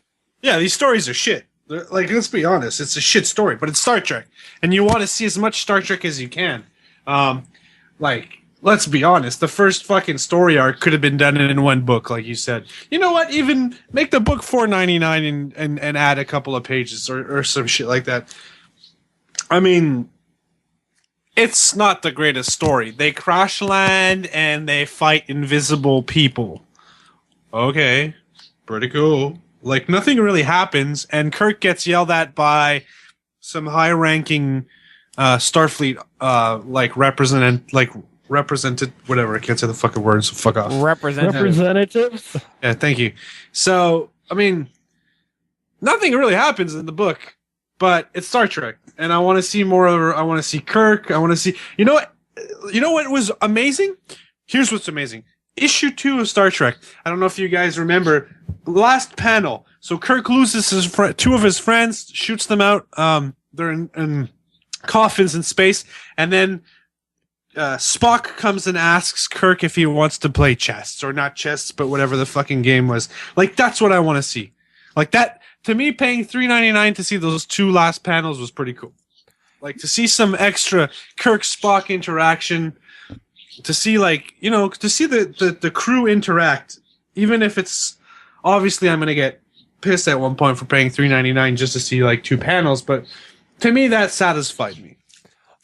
But see, let me hold on 1 second. Yeah. Let me contrast that with you guys. In the 70s, when Marvel was when they got the license to do the original Star Wars comic books, okay, the first 3 issues, if I'm wrong, somebody please point this out to me in the call in and let me know. The first 3 issues of the series was devoted to telling the screenplay story of the original Star Wars, okay? But We're talking about 35-cent comic books. You got the whole story for like $1 something. You want this, you've got to pay like what, $8 to $12 to get the rehashing of a story that's already been told just from a different alternate dimension. It just doesn't seem worth it. If it were self-contained, I think it would be a lot more interesting, because then, you know, there's a reason to go pick up issue 2. Now it's just I'm forced to go pick up issue 2. You see what I mean? But I don't know. There's a lot of freaking crap out there that I would much rather, like, I'd rather pay $3.99 for a recycled story than go and pay it for some of the shit that DC's launched. Well, no, I agree. I like Static Shock number 3. You wouldn't pick up Static Shock number 3 for $2.99? I haven't read it, so that's fucking horrid, dude. I'm just happy that you're actually buying a book. Like, you're sticking with a book, and you're buying it, and you're getting I'm it. I'm happy you're reading comics, even though you own a comic book website. That's right. Oh, that's going far. Appreciate that, Steve. Thank you. Well, in the past, I mean, if we take Steven's, you know, a lack of reading stories fully and then reporting them on a podcast, I mean, at least he's reading the comic book. You know what I mean? Wow, so now you're on top of me now too, JS, hey? Yeah, we're all on top I always of you. waited the day that you'd be on top of me, but I really didn't think it was going to be in this sense. International dog pile. All right, well, anyways, once again, we've proven that the Canadians are the wise one and the American Steve is the wrong one, so... But the sexy ones. Go exactly. ahead. I didn't get to speak the whole segment, and now I forgot what the segment was about. Well, then what we should do is we should just go... Oh, Star Trek! Okay. I enjoyed the first 2. I didn't get around to reading the third, but I think it's a good book, but I've had the third laying around, so it's not like I have to read book, but I think it's okay. But if you're looking in contrast, if you want to read an amazing Star Trek story from years ago, or Star Wars story years ago, look up the Thrawn trilogy. Amazing comics. Yes. And absolutely. You can pick them up for, you know, a lot cheaper than you could the Star Trek ones. So they made comic books of the Thrawn trilogy? Yeah, and they're dead on. They're just like the novels. Wow. They're amazing. You should check them out. Who published that? Dark Horse.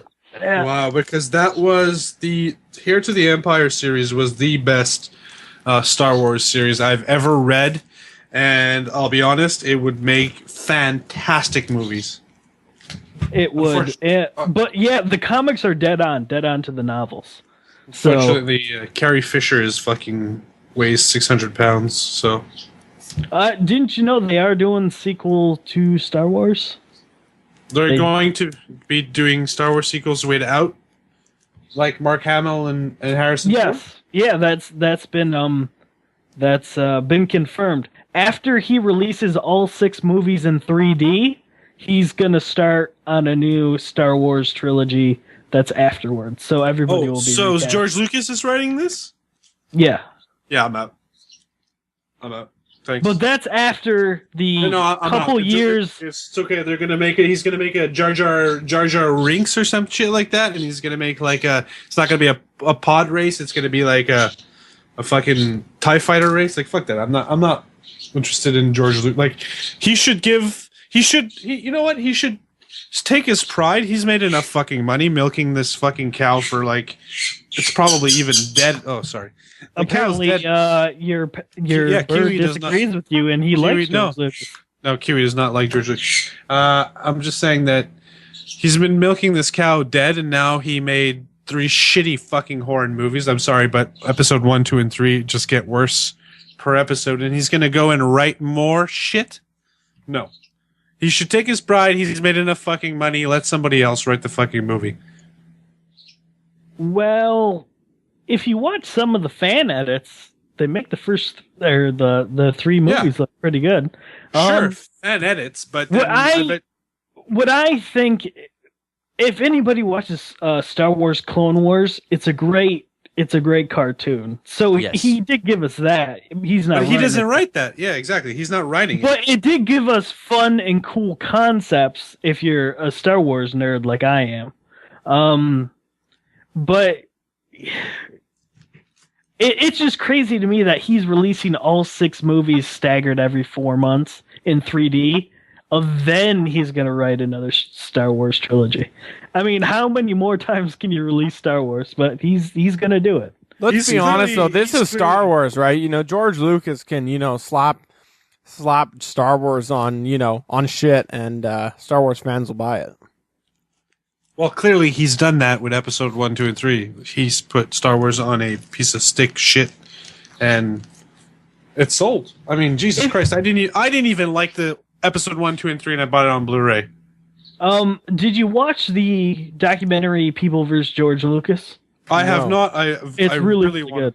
Yeah, I really it does make the case, even though we hated Jar Jar Binks, kids love Jar Jar Binks, and they bought a shitload of Jar Jar Binks toys. Oh yeah, he did. So, he didn't make Star Wars episode 1, 2, and 3 for fans. He made episode 1, 2, and 3 for people to go watch it. Well, in a sense, like the people of the 70s were blown away with those Star Wars movies. Kids of a certain age were blown away by these 3 Star Wars movies. To me, it's smart. To me, it was smart. I mean, and don't get me wrong, I watched the fan edits because I hate Jar Jar Binks. And I hate the romance story and the constant crying in episode 2. I hate all of those things. I mean, how the hell did Anakin Skywalker become Vader? Fucking guy's a pussy. He was completely the wrong choice as well. So there are a lot of problems. What do you mean? Who was the wrong choice? That Hayden Christensen. He was a bad choice. I didn't mind Hayden Christensen. I hated the kid. And I'm just you hated Jake Lloyd?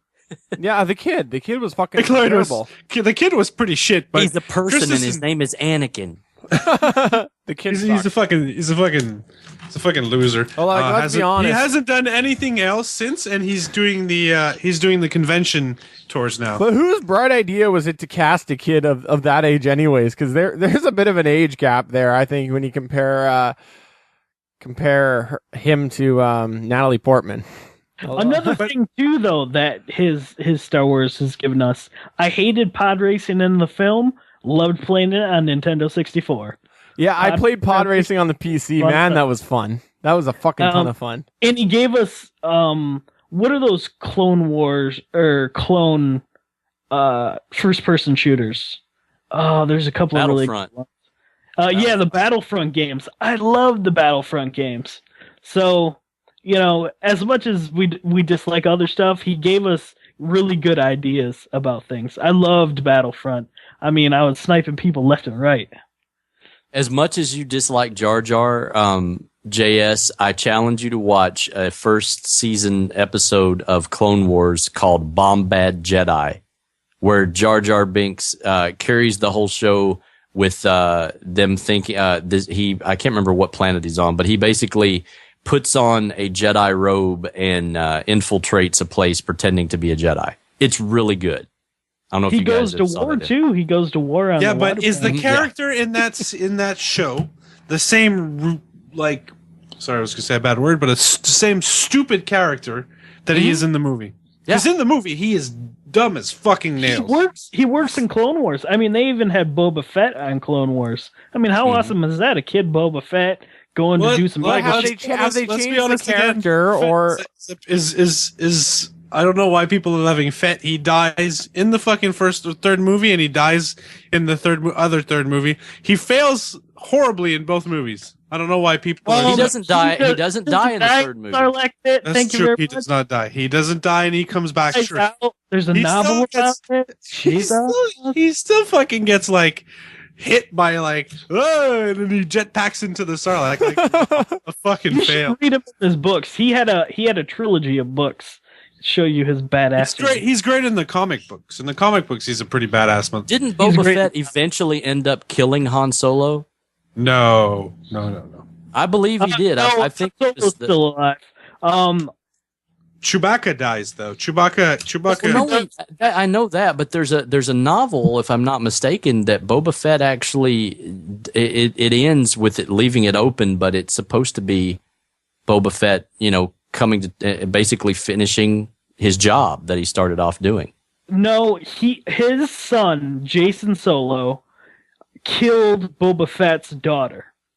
So Boba Fett trains Han's daughter, Jaina, which is the twin of Jason, to kill him because Jason turns into a Sith. So that was Boba Fett's revenge, was he was gonna train one child of Han Solo to kill the other child of Han Solo because his child was killed. So it's a big it's like a soap opera, and I love it.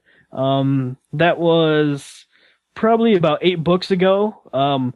The books now are like everybody's in their 60s from the original, and it's like their kids and stuff like that. Like the Solos had 3 kids, 2 boys and a girl, and two of the kids are dead.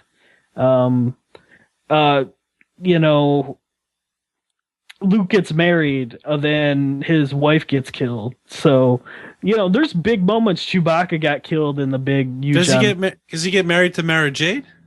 Yes, he does, and then that's pretty cool. The hand of Jason Solo. So there's a lot of crazy stuff that goes on. Right now, it's Luke Skywalker and his son Ben, who's like 14, and they're killing some Sith and shit like that. So fuck, that's cool. The Star Wars books are in a good place. There is good Star Wars out there, people. You just have to look for it. Oh, and they have a kid?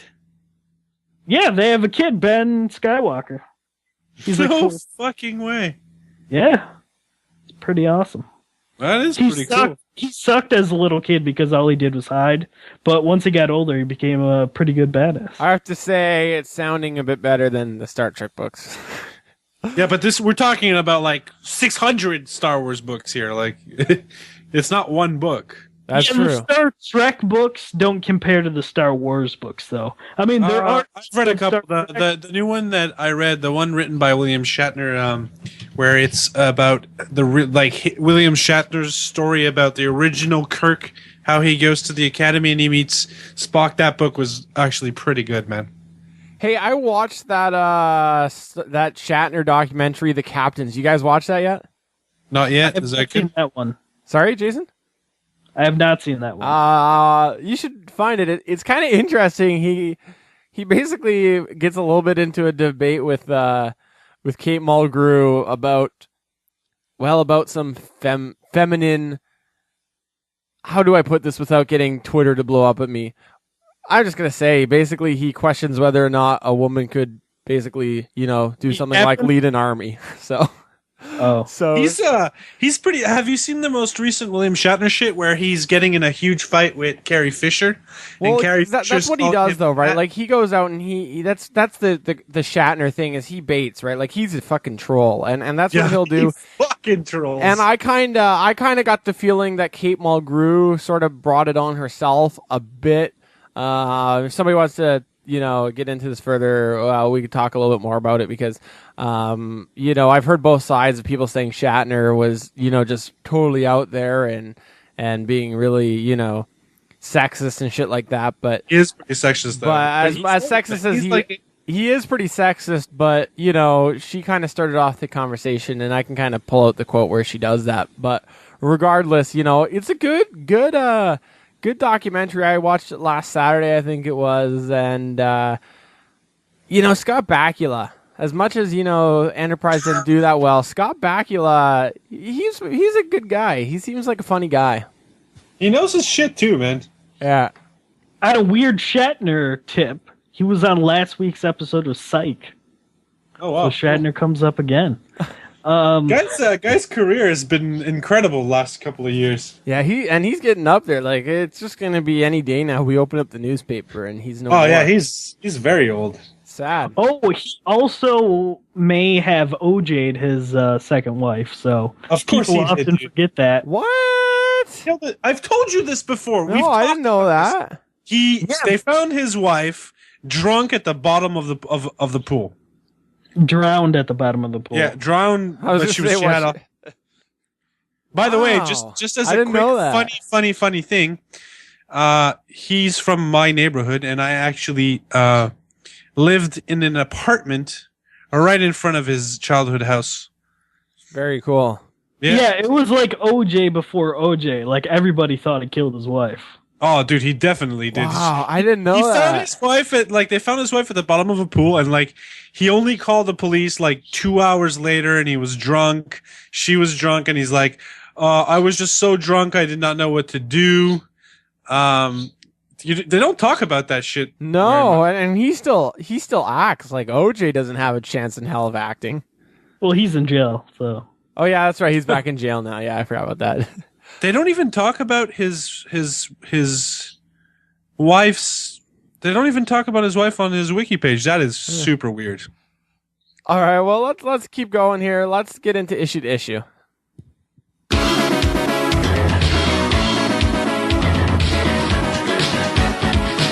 And now it's time for issue to issue.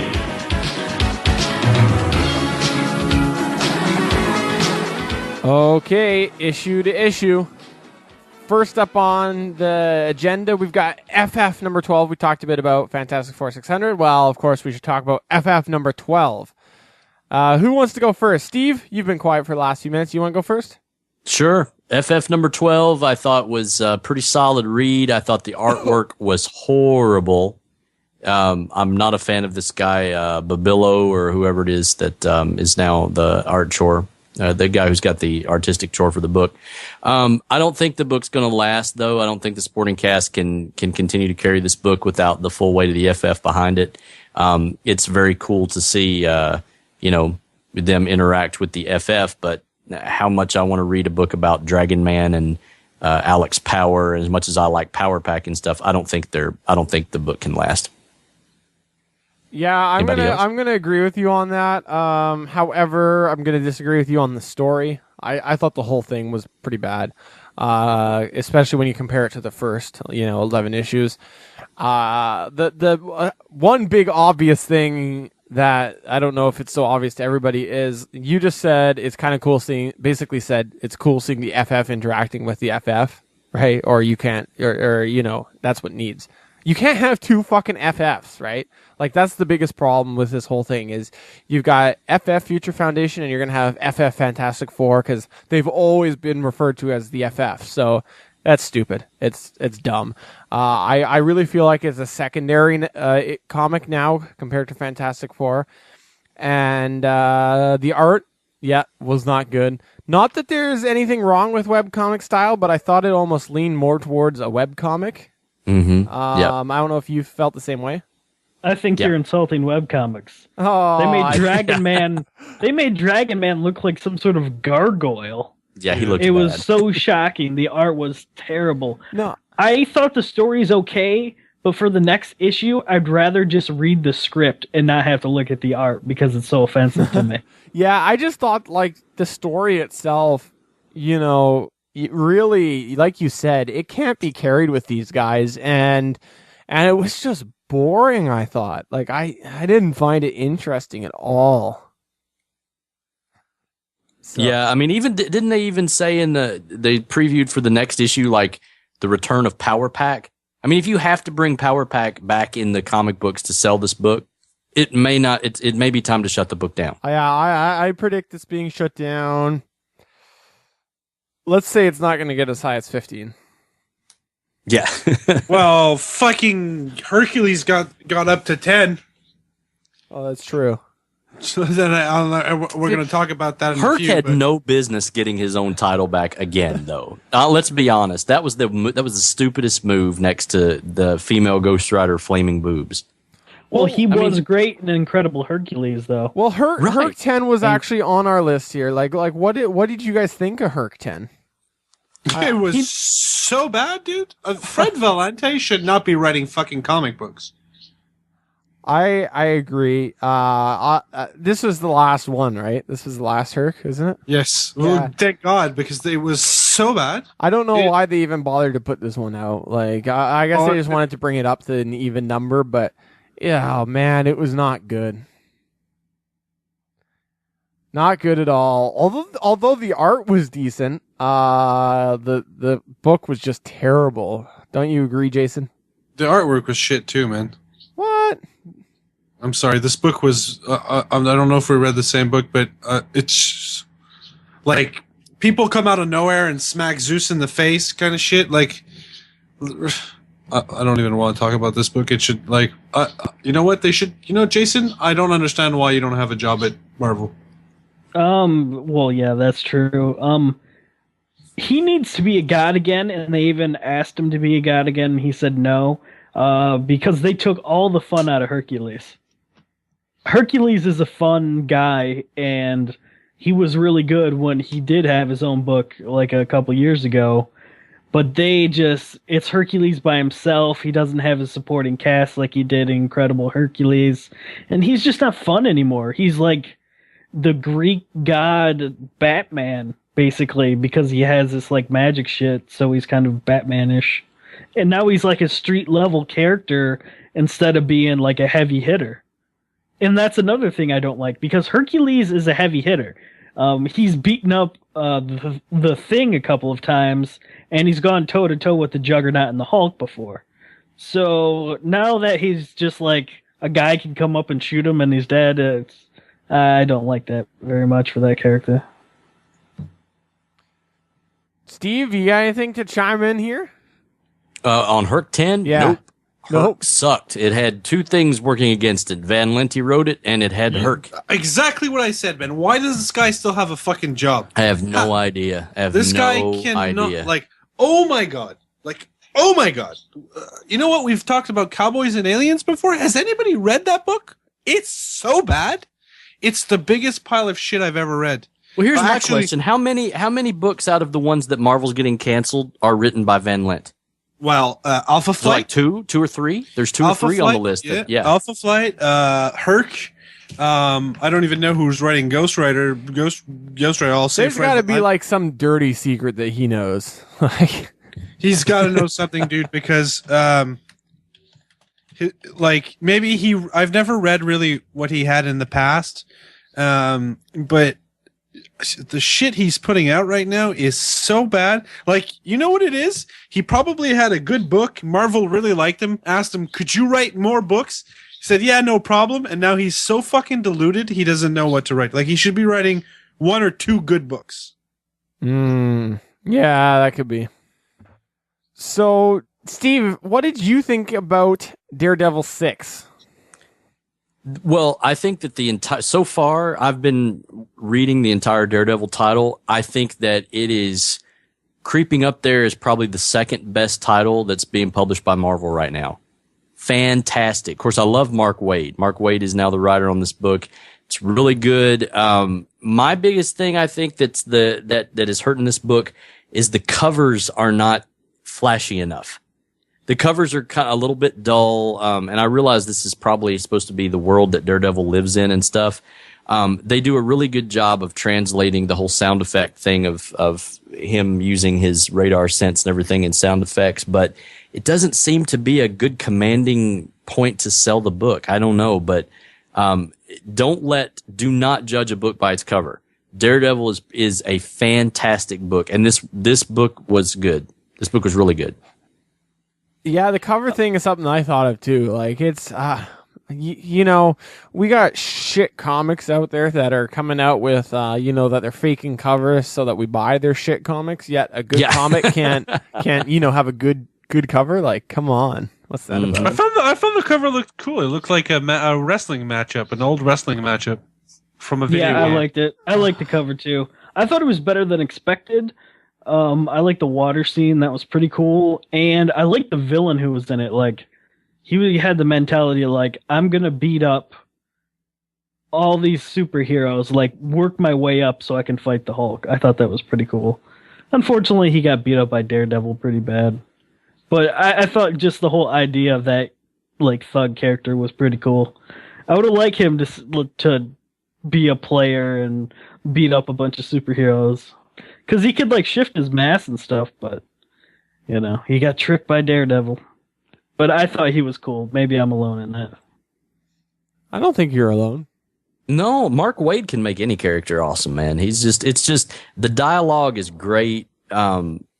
It's got good action, and I haven't read a Daredevil book in a while that's been as good as this book.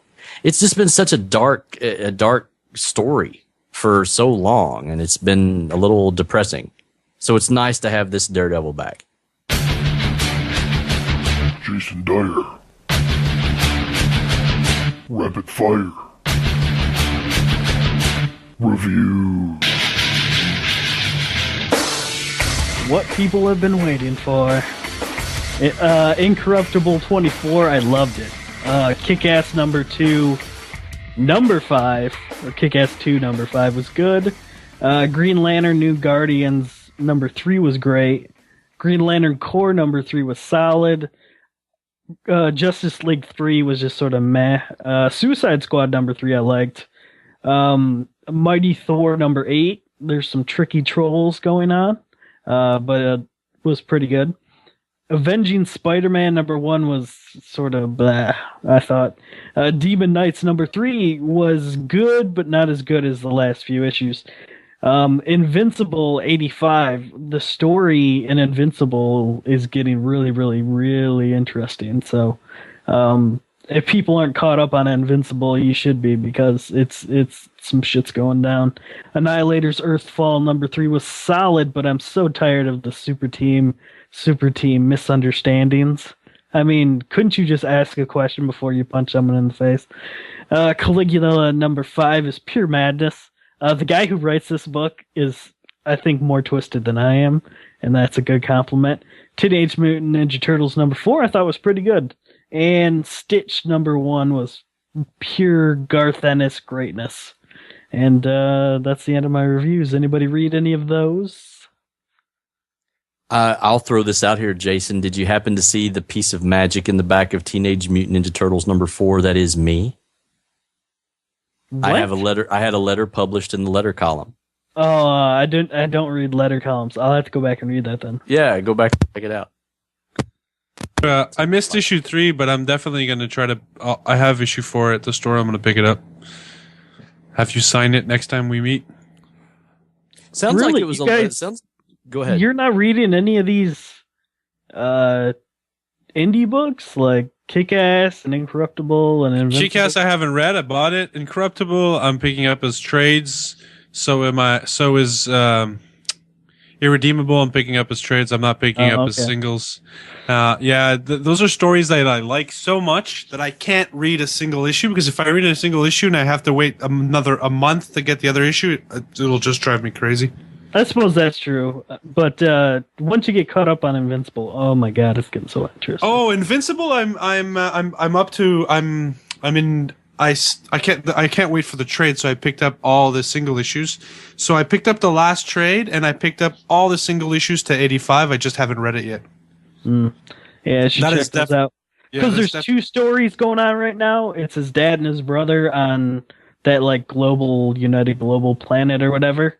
Then it's Mark on the other side, and both of them are going in crazy directions. So I would say Invincible was The Boys and Incorruptible and Irredeemable were sort of my favorite. You know, they jockeyed for my favorites, but I think Invincible has jumped up to the top of what I like to read every month.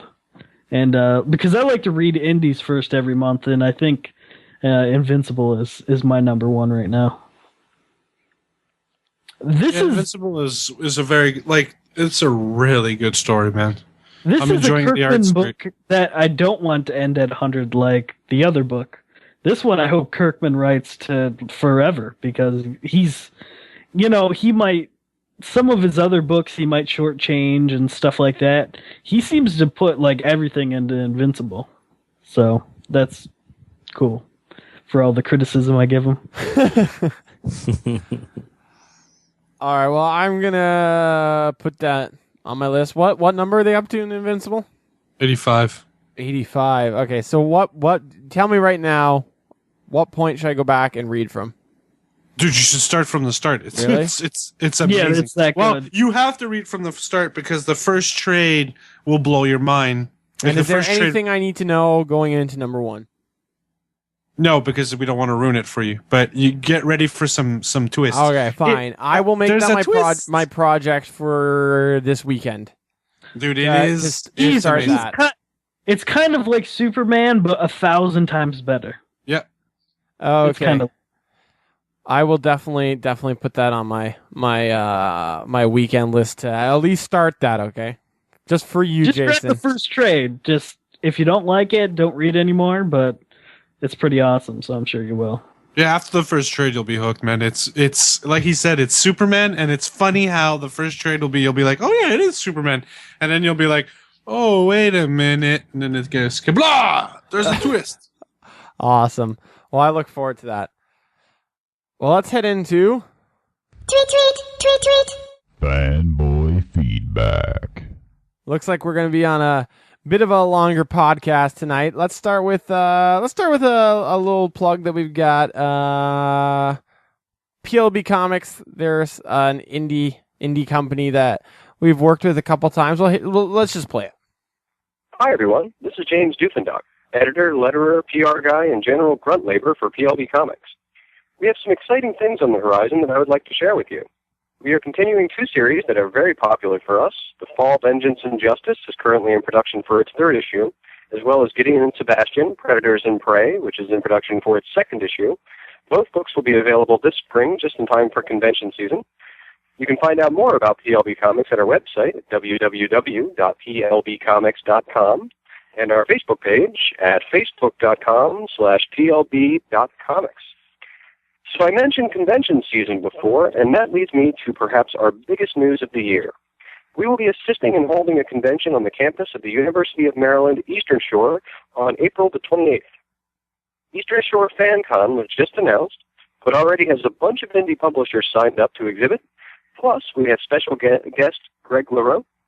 You probably know him from his seminal run on The Flash.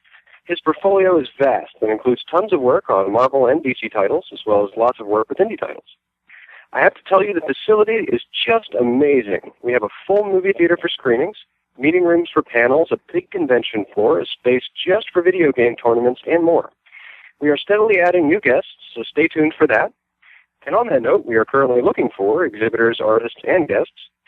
You can find out more at www.easternshorefan.com and on Facebook at facebook.com/easternshorefan.con. Remember, you heard about the Eastern Shore FanCon first on Fanboy Buzz.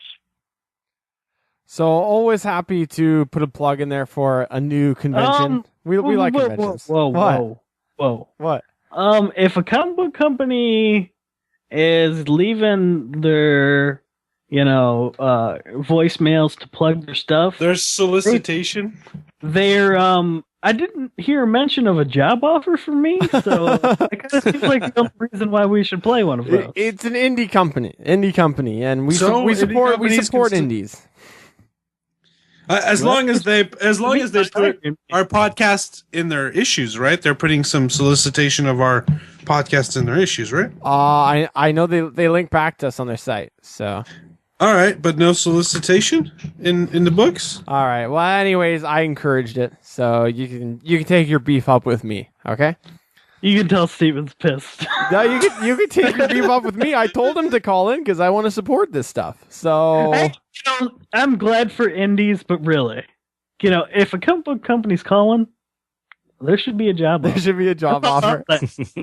Okay. Well, then fine. We will just go into. You want to know about what's the future, digital versus paper?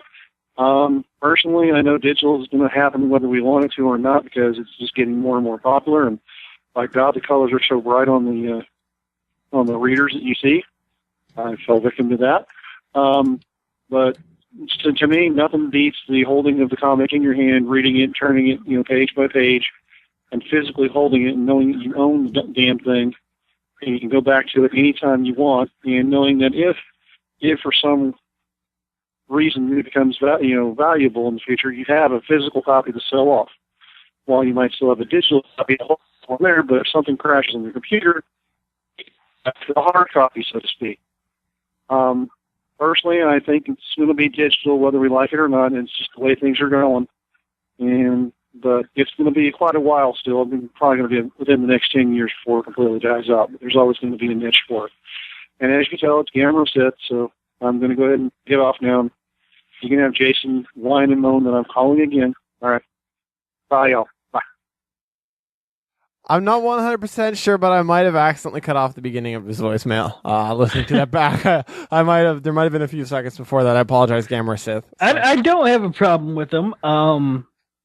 I took him and all the other fans off my personal Facebook page because I had some weird stuff happen there. So don't take it personally, Gamera Sith. I took all my fans off my personal Facebook. So, I'm not hating on you. I used to just jest, but don't take offense to that or any of the other fans I took off my personal page. It's just some people abused it, so no one gets in it anymore. Gamera Sith, as you'll know, I did not. You are still on my Facebook page? You have nothing on your Facebook page. That's because I am a horrible person who actually is a murderer. You might know me as William Shatner. So. I see a question. Why do people get so upset if you drop them off their Facebook page? It's Facebook. It's just like I know it's Facebook, but it's not like even in person. Like I got Gamera. Don't you take offense when someone you don't fucking know for 20 years doesn't wish you a happy fucking birthday on your birthday? That's fucking offensive, man. I agree that in general, people out there do overreact over Facebook removals and shit like that. Like I think it was my sister freak out because she got blocked for a friend who she was friends with 15 years ago. I'm like, come on, maybe they're just trying to not pretend that high school was great everybody always thinks. Tell you a message. They don't want to fucking talk to you. Well, that's the thing. So many people have high school friends on their Facebook, and everybody always thinks that high school was awesome, but in reality, it sucked. Right? It's simple, man. If I remove someone or someone removes me, I get the fucking message. You don't want to fucking see me or talk to me.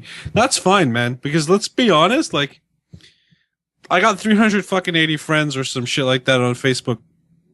I'll be honest, man. There's maybe 1/10 of the people on my Facebook that I give a shit about. Really? well, social media aside, let's continue in. We won't comment just yet on your comment, Gamera Sith, because Steve Boyd is going to take about a minute and a half to 2 minutes here to read out a well thought out email that we did receive. So just a second. Okay, hold on. Okay, social media story that relates to comic books. All right, sounds good. This chick I talked to, I was friends with for many, many years. We were talking on Facebook and things. She asked for me to give me a signed copy, or give her the signed copy of my comic book because she wanted to read it. After she got it, she blocked me. Because the girl is still friends with your ex? Yeah, they were best friends. So that didn't go that well. But it's a funny anecdote from my Facebook experience. I was a little hurt that I got blocked because we were actually friends, but Oh, that's funny. Oh, man. True story. That is 100% true. She has a signed copy of my comic book unless she burned it or something. That is something that you are going to share for the rest of your life. But you know what? At least you realize that that's why she took you off. People who wonder, why was I removed from Facebook? It's obvious. Obviously that person does not give a shit about you. All right. Well, there's no better way of saying it that, or there's a situation that arose, such as Jason's. Yeah, where you have to remove people from your Facebook because you don't want to. There's crazy stuff going in your life, or shit like that, or you slam some dead zombie cock in some ex-girlfriend's mouth. I mean. All right. Well, let's wrap up this podcast here after a 20-minute debate I'm sure we're going to have. So, Steve, go ahead and read out the email because you read these out the best. Okay. Actually, let me get my glasses on. I have new glasses now. This is going to be a 3-hour podcast, but it's going to be awesome. It is. It's going to be fantastic. And it's awesome just immediately because Jason's here. Jason Dyer and guests. I brought an extra hour of content. Okay. Well, the voicemail said this. Here's what it said.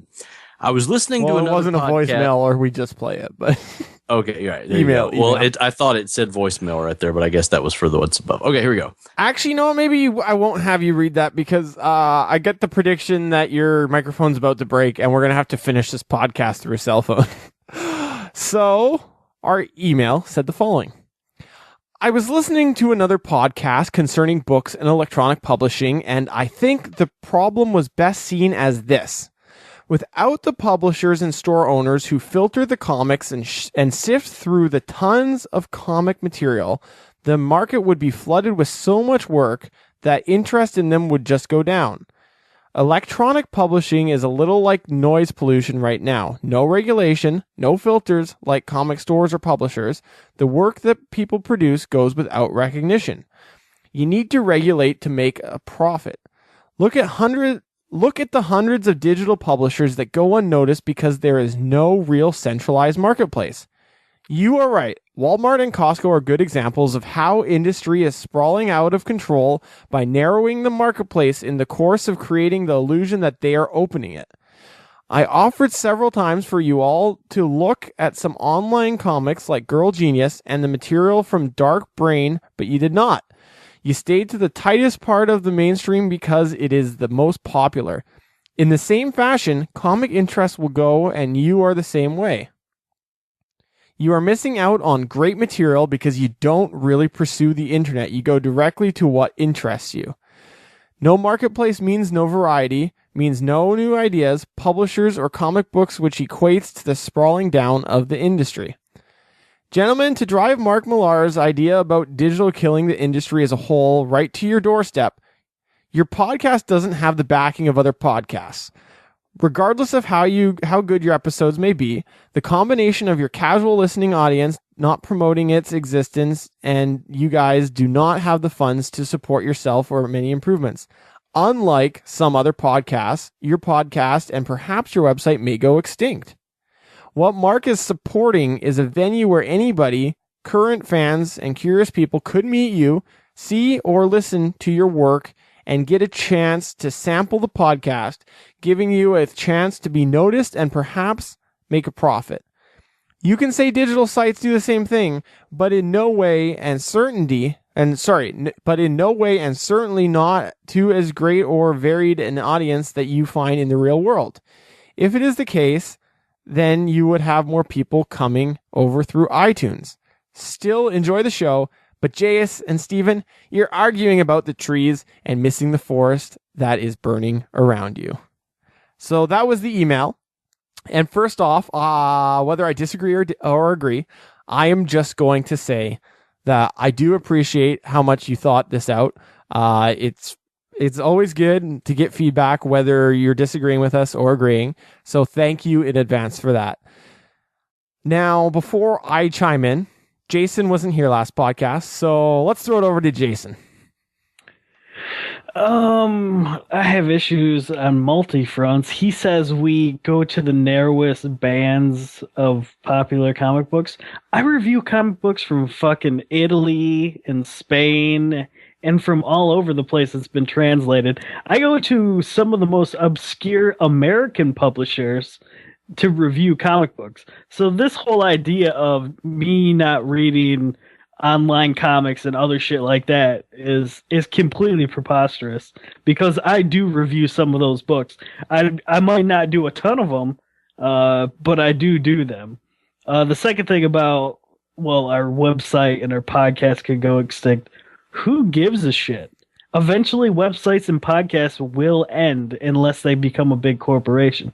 Eventually, some of us will not want to do a podcast anymore because our lives have got hectic, or, you know, kids or whatever it may be. But for all of history, for the rest of the internet, our thoughts and, you know, feelings about things and stances on things are out there for history. You know, it might be not interesting history for most people, but we left a footprint, you know, in human history, the tiniest one. And for the whole digital, physical, the marketplace will decide who will be the hub of digital comic books. The hub of buying music is iTunes.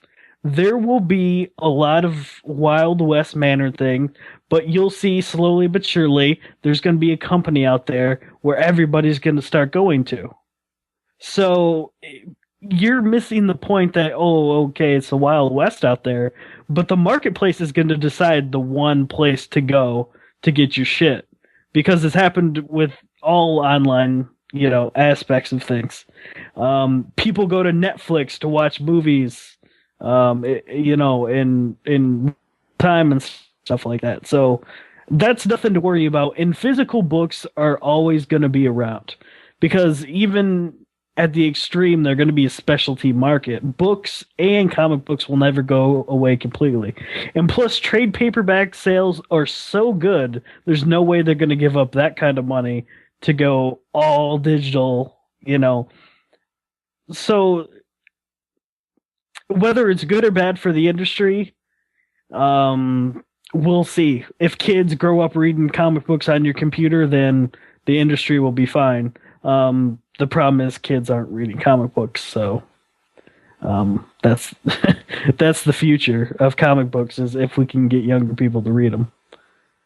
But that's my thoughts on the whole sort of multi-layered sort of email he wrote. I mean, he can, my first reaction was a little more violent, but he did do a well thought out email. It's just I rebuff some of his points.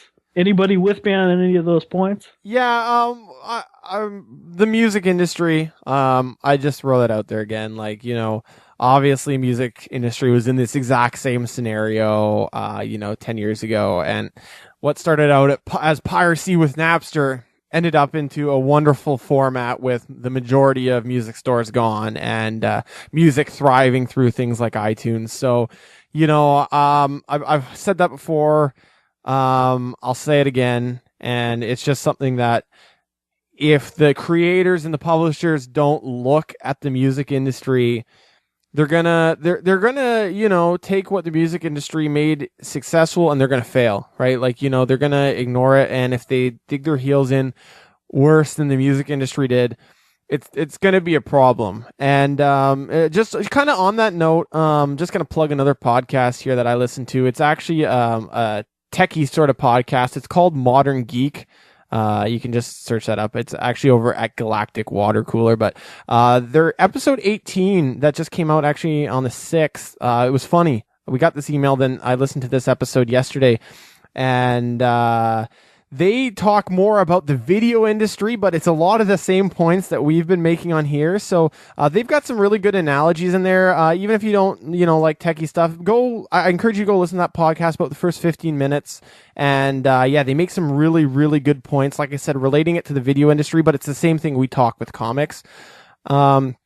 Other thing that I really want to specify, because I feel like it didn't come across then, is my biggest issue wasn't based off of, whether or not comic shops were needed. Like I said, I can see how physical comics there is always a need out there.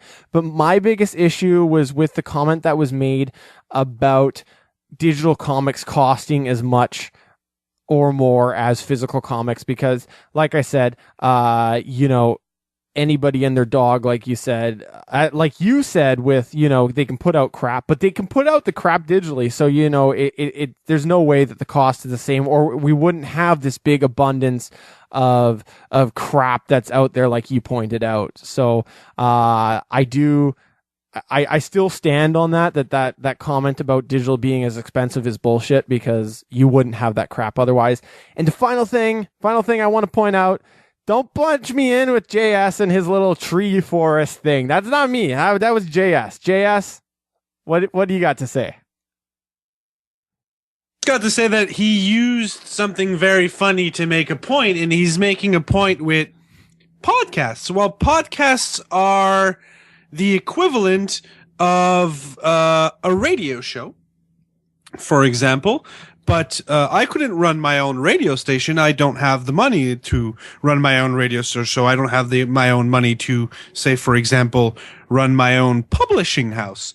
But I do run a podcast with my friends here, which is online, so that's kind of digital. And I'm just saying, look at how digital has created all of this content because people like myself and my partners on this show are creating content for you to listen, which you're obviously listening because you send us a letter. And I'm not trying to be mean or criticize in any way. I'm just saying that you made a point that, digital is going to bring all types of crap, but digital is always going to bring also some amazing content. And I hope our content is amazing.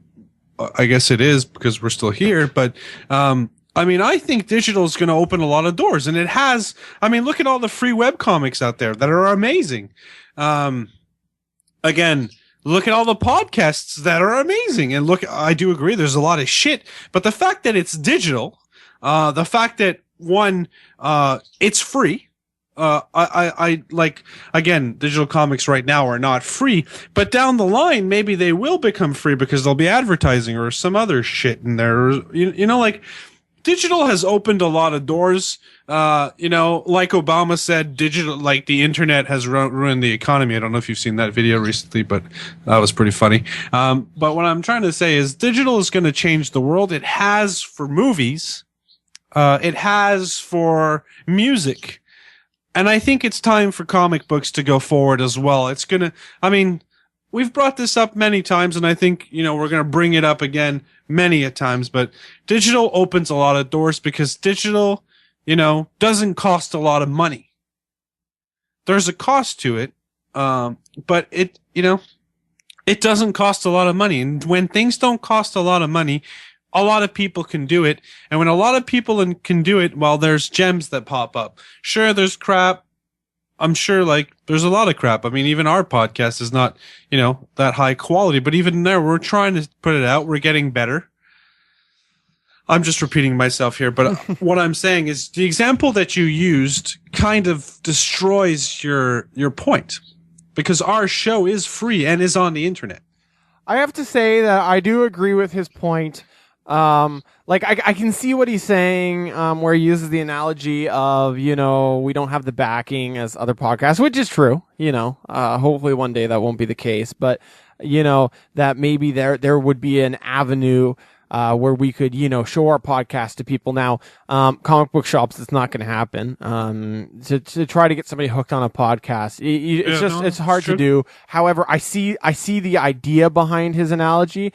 The other thing though that I need to maybe what I should say is that I guess, what we need is the equivalent of a comic book shop, but in a digital platform. Maybe there needs to be something that is a regulatory area. There is something that is a great tool that maybe it integrates with your social media so you can see what's ranked high and what's ranked low, because that's basically what a comic book shop owner is doing. They're not buying shit based off of what they think you like. What some people would like. They're buying it based off of what they know they can sell. That's very, very true. And so maybe that's what we need is a little bit better of a digital tool that will do that filtering, that will do that organization, so you can go to one place and see what, a digital comic book vendor knows you're going to buy, right? Because when it comes down to it, a store is about marketing and what they can sell. And look at what the internet brings you. Let's say we go fully digital. So you go to a digital store, and you find some new comic book, and you're saying that, I see what you're saying. I see that you're scared that you're going to buy shit. And you can prevent that by, let's say you're on your tablet, you're browsing, you find this new comic book called 3 Sides of Jack, and you don't know if it's good or not. Then you can, on your tablet, just click and do open a new tab and go reviews for 3 Sides of Jack. And, it's there. Whereas at your comic book store, you're going to ask the comic vendor, and he's going to tell you, yeah, that thing's great. You should buy it. It's amazing. You know what I mean? The internet and digital has so many opportunities. There's so many. The problem is we're just so early in it that it's hard for people to see see where the pros can be. Now, it's not going to be, it's not going to eliminate physical by any means. Like Jason said, I've said it last week. I think JS said it, that there's always going to be that collector's market. There's going to be the trade market, things like that, right? Like there's always going to be, like, look at me, man. Look at me with laser discs. Yeah. Look at people who don't like digital music but prefer vinyl. I mean, there's always going to be that, like, those people who are going to go for that. It's just that I think the poles are going to shift. Yeah. I mean, it's the same thing happened with DVDs. Same thing's going to happen with Blu-rays. Like, the poles are going to shift where at one point people won't buy DVDs anymore, but will buy Blu-rays. There'll be a point where people don't buy as many. Like, there'll be less people who buy print and they'll go to digital. But Steve, you had something to chime in here, didn't you? Well, you guys have made a lot of points and everything like that. I don't want to make this into a big, long conversation because we did it last week and everything about it, but I do want to make a couple points that he pointed out. Well, first, my name wasn't specifically mentioned in his message. I don't know if that's if he's agreeing with me or just my comments weren't interesting enough to include my name. I'm going to assume that he kind of is leaning my way. But just a couple things real quick. One of the things that I do really well, and I've been in this business, I've said it before, I've been doing this for 25 years. I've been a serious comic book fan, collector, you name it, since I was 12 years old. I opened my first shop when I was 15. I opened another one when I was 20, and I had another one just right around when I was 30. So I feel like I've earned the right to have my say in the business. And the fact remains is that to me, comic book shops are the alpha and omega. Everything begins and ends there. The comic shop owner that I go to will recommend a book if he thinks it's going to sell, but he's also very quick to tell me if he thinks a book is crap, and because he does read the material. You can't duplicate the same experience with getting your comic books online that you can in a comic book shop. You just, at least not yet. They haven't figured out a good way to do it. And until that happens, you're always going to have more of the leaning towards what you want the comic book shop feel in a digital format, and you just can't have it. It's easier, it's flashier, it's nicer to look at, but overall, you can't have the same experiences. I've said it before, and I'll say that. My other point is this: he talks about other podcasts and stuff, us needing money and all that good stuff. And this is not really to down any of his points or anything. But I heard someone say a long time ago that nobody is in the comic book industry to make money. They do it because they love it. I know that I speak for myself. I don't get paid to be on this podcast. I volunteer to be on here. I've done a lot of work in the comic book business strictly on a volunteer basis, and that's just because I love the industry. It would be really nice to be in a situation where we do it for pay, but I would much rather put out a quality podcast that is enjoyable, that gets people talking, that has people writing in well thought out letters like that gentleman did, and keeping that kind of foothold in the industry than having a flashier, a financially backed podcast. To me, I hold just as much weight as those guys, and that's because I'm articulate. I can, I read the books, and I've been doing it for a long time. So the fact that he's listening to the podcast and writing in shows that we're doing a good podcast. And that being said, whatever you do in the comic book industry, you should support it. If that's going to a comic book store, you should buy comics from your comic book store. If you like what you're hearing on a podcast, support that podcast by listening to it. Telling your friends about it, all that stuff. It's all just one big, wonderful circle of four-color life. And that's really all I wanted to say about it. I thought it was a good message, and I think that it's earned the right for us to do a more in-depth, potential look at the whole thing.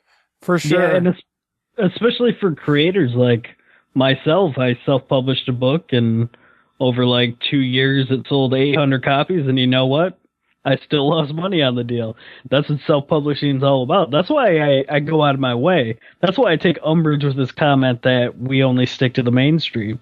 I mean, I go on drunkduck.com, which is like the biggest free webcomic website, and there are some fantastic things on Drunk Duck, and there are some really terrible things out there.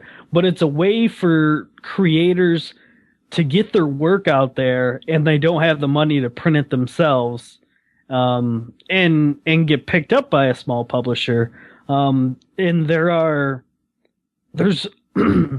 I think there was over $1.5 million donated to make comic books through those donation sites. You know, if you spend $10, you get this. $20, you get this. Yeah, like Kickstarter and stuff. Yeah, Kickstarter. There's been over $1.5 million donated to comic books to make comic books happen. So with that kind of mentality, there's always going to be digital, which people have to go through because they don't have the money to make print copies. And there's, on the other hand, people want to see print copies so much they're spending their own money to see it. So, I've seen both sides of the argument. There's still vinyl record stores around. There'll be the same thing with, bookstores and comic book shops. But this doesn't mean it's immediate. This could be 20, 30 years from now. We don't know. It's not going to be like the music industry where it falls apart all at once. It's sort of how the bookstore industry is going. You're seeing more and more bookstores go out of business, but they're still strongholds, and I think the same will go for comic books. All right. Well, I think we talked on that enough, and I hope you didn't take any offense to what we talked about. Hopefully it's all good. We appreciate it. And yeah, just one last thing is, we do this podcast out of fun. I want to just emphasize that because I don't know if that always comes across. Like, none of us collect a single cent from this. We just don't. It doesn't happen. So we're just a bunch of guys who like to get together and talk some comics and give each other a gentle ribbing and things like that. So lots of fun for us. And of course, if you ever can, support us. We always do appreciate that. Other thing too is, you can always leave us a message and harp in on the subject. 239-244-BUZZ. That's 239-244-2899. I don't think we'll probably be revisiting this for a little bit. Who knows what we're going to do, I'll leave it at that. But I don't think we'll probably be revisiting this for a while because after a while you just go in circles. So thank you again. We do greatly appreciate your feedback. Email is always tough to interpret, if anything was meant a different way than it came across. So thank you, and feel free to keep emailing on in. Yep, next week we'll have a great story about Blue Water. Oh, dum dum dum. So, anybody got anything before we wrap up this 2+ hour long podcast? I'm cutting a Christmas tree down on Friday for a friend and her kid. So I am a good Samaritan. Well, with motives, but I'm a good Samaritan. JS? Anything?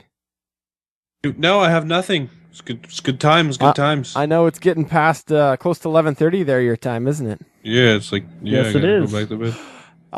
Steve, over there on your cell phone, Mr. 1030. Nope. Just don't forget while you're doing your shopping at your local shop, you can also come by.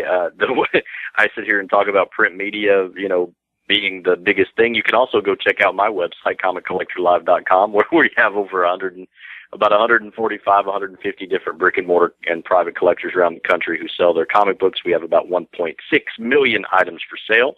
So be sure and check that out while you're listening to the Fanboy Buzz podcast, and spread a little money that way on your favorite issues and stuff. And don't forget to follow us on Facebook. Go to our Facebook page and join up with us, and all that good stuff. And we are just I'm hammering out the final details on the CCL Marathon toy drive. I'm still a little bit shy from goal, but I'm really, really going to push for it for the next couple of days to try to hit that $600 mark. So, yeah, that's about it for me. Other than that, I'm good. Good podcast this week, guys. I've enjoyed it. Fine then. If you're not going to plug yourself, I'll just, take my plugging of projectfanboy.com, where there's lots and lots of columns and reviews, and you should always check it out. And I'll just go away from that, and I'll plug CCL and their variant that they've got going on. Yeah, Yes. Oh, sorry. I was about to say, I love CCL software. I use it personally to catalog my stuff, although I do have a list of improvements, which one day I hope to share with Steve. But it is a great software. I wasn't used to, I went from like 200 comic books to like, I don't know, 4,000 or 5,000. So I definitely needed some software to catalog, and it's very user friendly. But yeah, and I'm not just saying that; it actually is. CCL has a variant for $5.